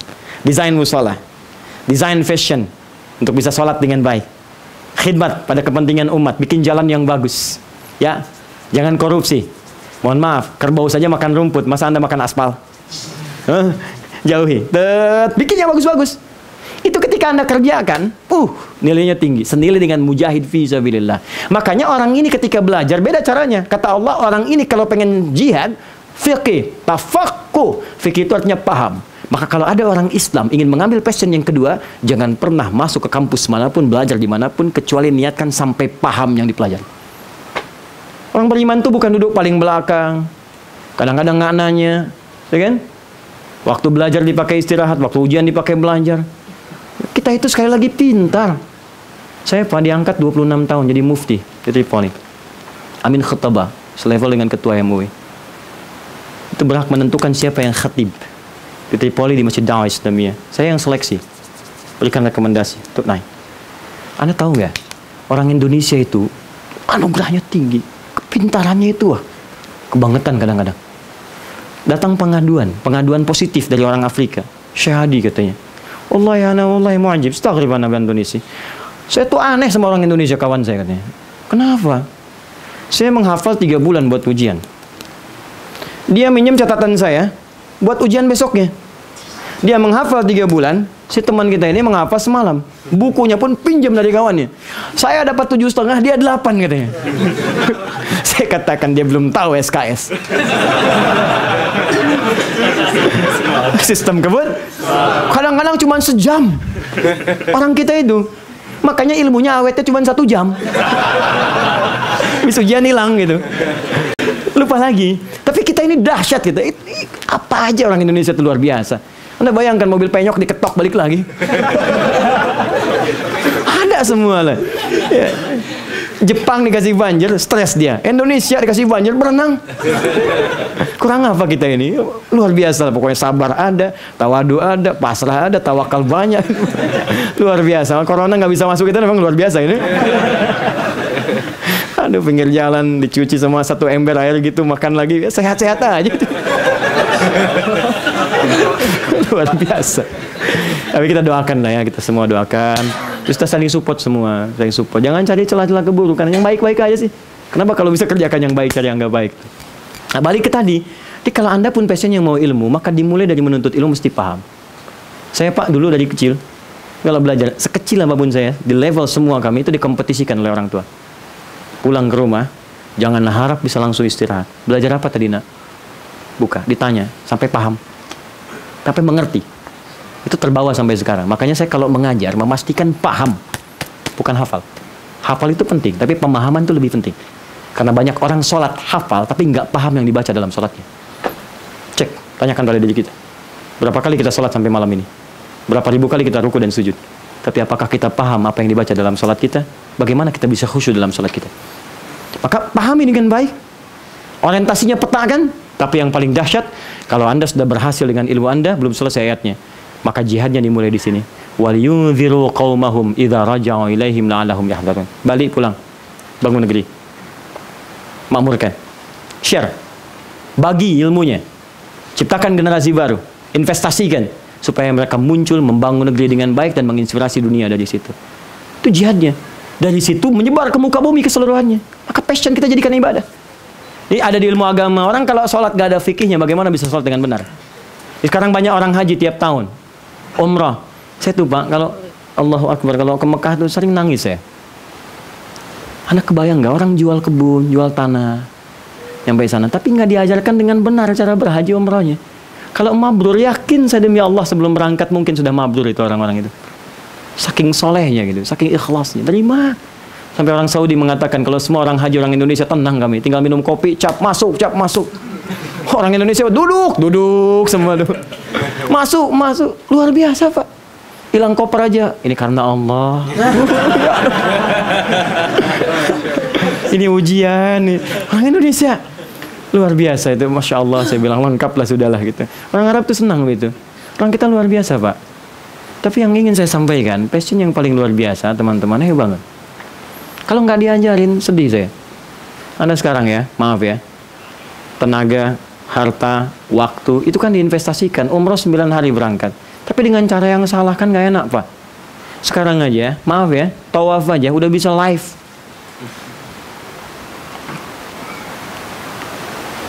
Subhanallah, alhamdulillah, wala ilaha. Udah kelihatan di sana, Sa'i. Kan sayang Pak. Bukan karya itu menggugurkan amalan. Quran surah ke-2 ayat 264. Ya ayyuhalladzina amanu la tubtilu shadaqatikum bil manni wal adha. Orang-orang beriman jangan batalkan amal solehmu dengan perbuatan merusak. Ya kalladzi yunfiqu malahu riya'an, seperti orang infak yang ria. Jadi ria itu menggugurkan amal. Kasihan itu, amal nggak ada, hilang, habis tenaga, habis uang, habis waktu. Bahkan ada yang belum berangkat sudah habis amalnya. Belum berangkat. Ngumpulin saudara, teman-teman, tetangga, boleh-boleh saja, nggak ada masalah, tapi jangan ria. Boleh minta doa, nggak apa-apa Pak. Nanti kalau ada haji berangkat kumpul, doakan, itu sah, tapi jangan ria. Kumpulin sekomplek kan. Saya mohon maaf, besok saya akan berangkat haji. Mohon doakan, mudah-mudahan lancar. Dan mohon maaf selama ini banyak salah. Ini haji pertama kami yang kami tunaikan. Mungkin di komplek ini pun baru kami yang pertama berhaji ya. Pak RT belum, Pak RW belum. Tolong doakan supaya lancar. Itu habis lah. Habis. Ya, jadi passion yang kedua ilmu. Tolong teman-teman yang punya ilmu di sini share. Cari yang baik, kasih fikih yang bagus. Yang umum-umum riset. Banyakin riset. Di Quran tuh banyak ayat riset. Semua riset. Kalau saya cerita panjang sampai subuh jadi ini. Ya, Al-Kindi, Al-Farabi, Al-Ghazali, Al-Khawarizmi, Al-Battani, semua riset. Dari riset itu ternyata dari Quran, dari hadis, jadilah pengetahuan yang dahsyat. Ya, Contoh satu aja ya teman-teman. Itu dulu notasi syair itu diriset. Dulu orang Arab kan bikin syair tuh. Itu ada rumusnya 16 disebut bahr namanya. Notasi. Bahr. Tawilun lahudunal bukhuri fadailu fa'ulun mafa'ilun fa'ulun mafa'ilu. Kifa nabki min dzikra habibin wa manzili bisaqtili wa baina dakhuli fahaumali. Ya, rajas mustaf'ilun sautus safiril bulbuli hayyaja qalbi thamili al-ma'u wa zahru ma'a zahri lahdhul muqali fa anta ya sayyidali wa sayyidi wa maulali fakam tayammuni ghazailun uqayqali khataftuhu min ladatin min fi'li hadzal rajuli faqala la faqad ghada muharwili wal walad wali ya wailali faqultu la tuwalwili fabailu lu'ali qalat lau hina kadza in radidul muqali kahatan ka kahilali tatabuli. Di riset itu teman-teman. Begitu di riset, diambil formulanya, diterapkan dalam bentuk pengetahuan yang dahsyat disebut dengan nazam. Bagaimana caranya rumus ini menjadi rumus hafalan. Diterapkan di alfiyah. Bikin 1002 bait. Kalau hafal itu paham semua kaidah bahasa Arab. Maka jadi alfiyah namanya.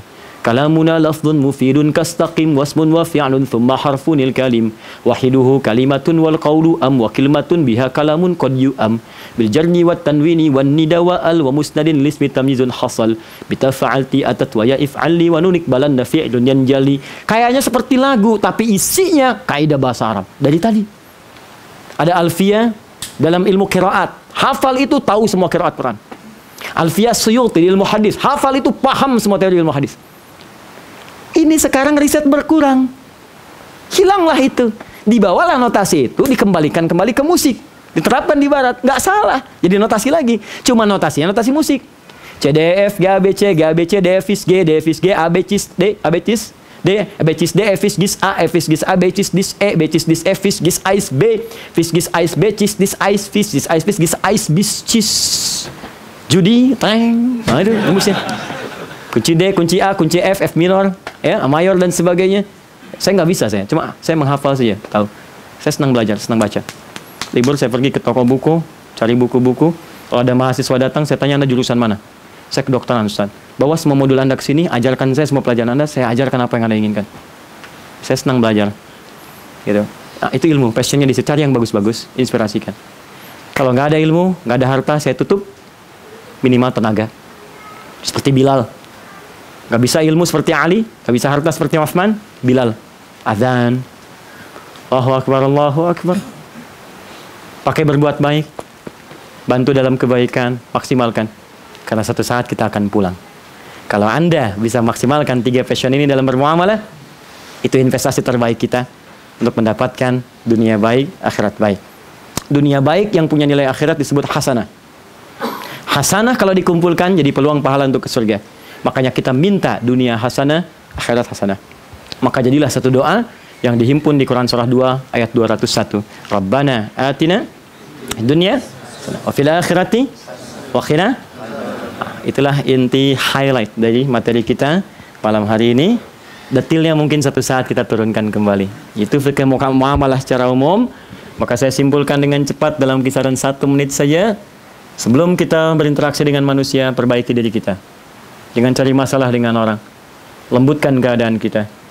Kemudian atur aktivitas keseharian kita supaya terukur kegiatan kita. Apa yang Anda lakukan dari mulai bangun sampai tidur lagi. Pelajari tuntunannya, bukan sekedar menjadi doa yang disisipkan di dalam lisan kita. Setelah itu, petakan passion kita ada di mana. Apakah terkait dengan harta, maka usaha yang betul jadi apapun Anda. Pengusahakah, pejabatkah, apakah dan sebagainya sepanjang mengumpulkan harta. Atau passion Anda di ilmu, maka dalam fikihnya terapkan dengan baik. Atau memang passion kita di tenaga, yang kata orang mungkin gak banyak harta, tapi buktikan bahwa tapak kaki Anda sudah terdengar di bingkaian surga. Seperti Nabi mengatakan, aku dengar suara Bilal, terumpah Bilal di pinggiran surga. Itu yang bisa saya sampaikan. Semoga ada nilai kebaikan bagi kita. Dan ini terakhir saya menyampaikan tausiah pada malam hari ini. Dan besok subuh, insya Allah saya akan sholat di sini. Dan saya janjikan mudah-mudahan itu jangan ada tausiah lagi. Saya hanya ingin menjawab saja pertanyaan-pertanyaan yang masuk. Yang ada dari ibu-ibu tadi bertanya juga. Ya pertanyaannya katanya banyak begitu mendesak. Jadi mendesak saya sampai ke depan gitu kan. Saya ini, saya itu, saya ini. Saya bilang kumpulin aja deh. Nanti kita bahas. Mungkin besok nanti saya bahas satu-satu. Di kita nggak ada tausiah lagi. Supaya nanti apa yang Anda rasakan mungkin kita bisa share. Jadi teman-teman kalau ada pertanyaan, saya yakin tolong kumpulkan. Nanti besok pelan-pelan tapi langsung to the point saya jawab beberapa turunan-turunan.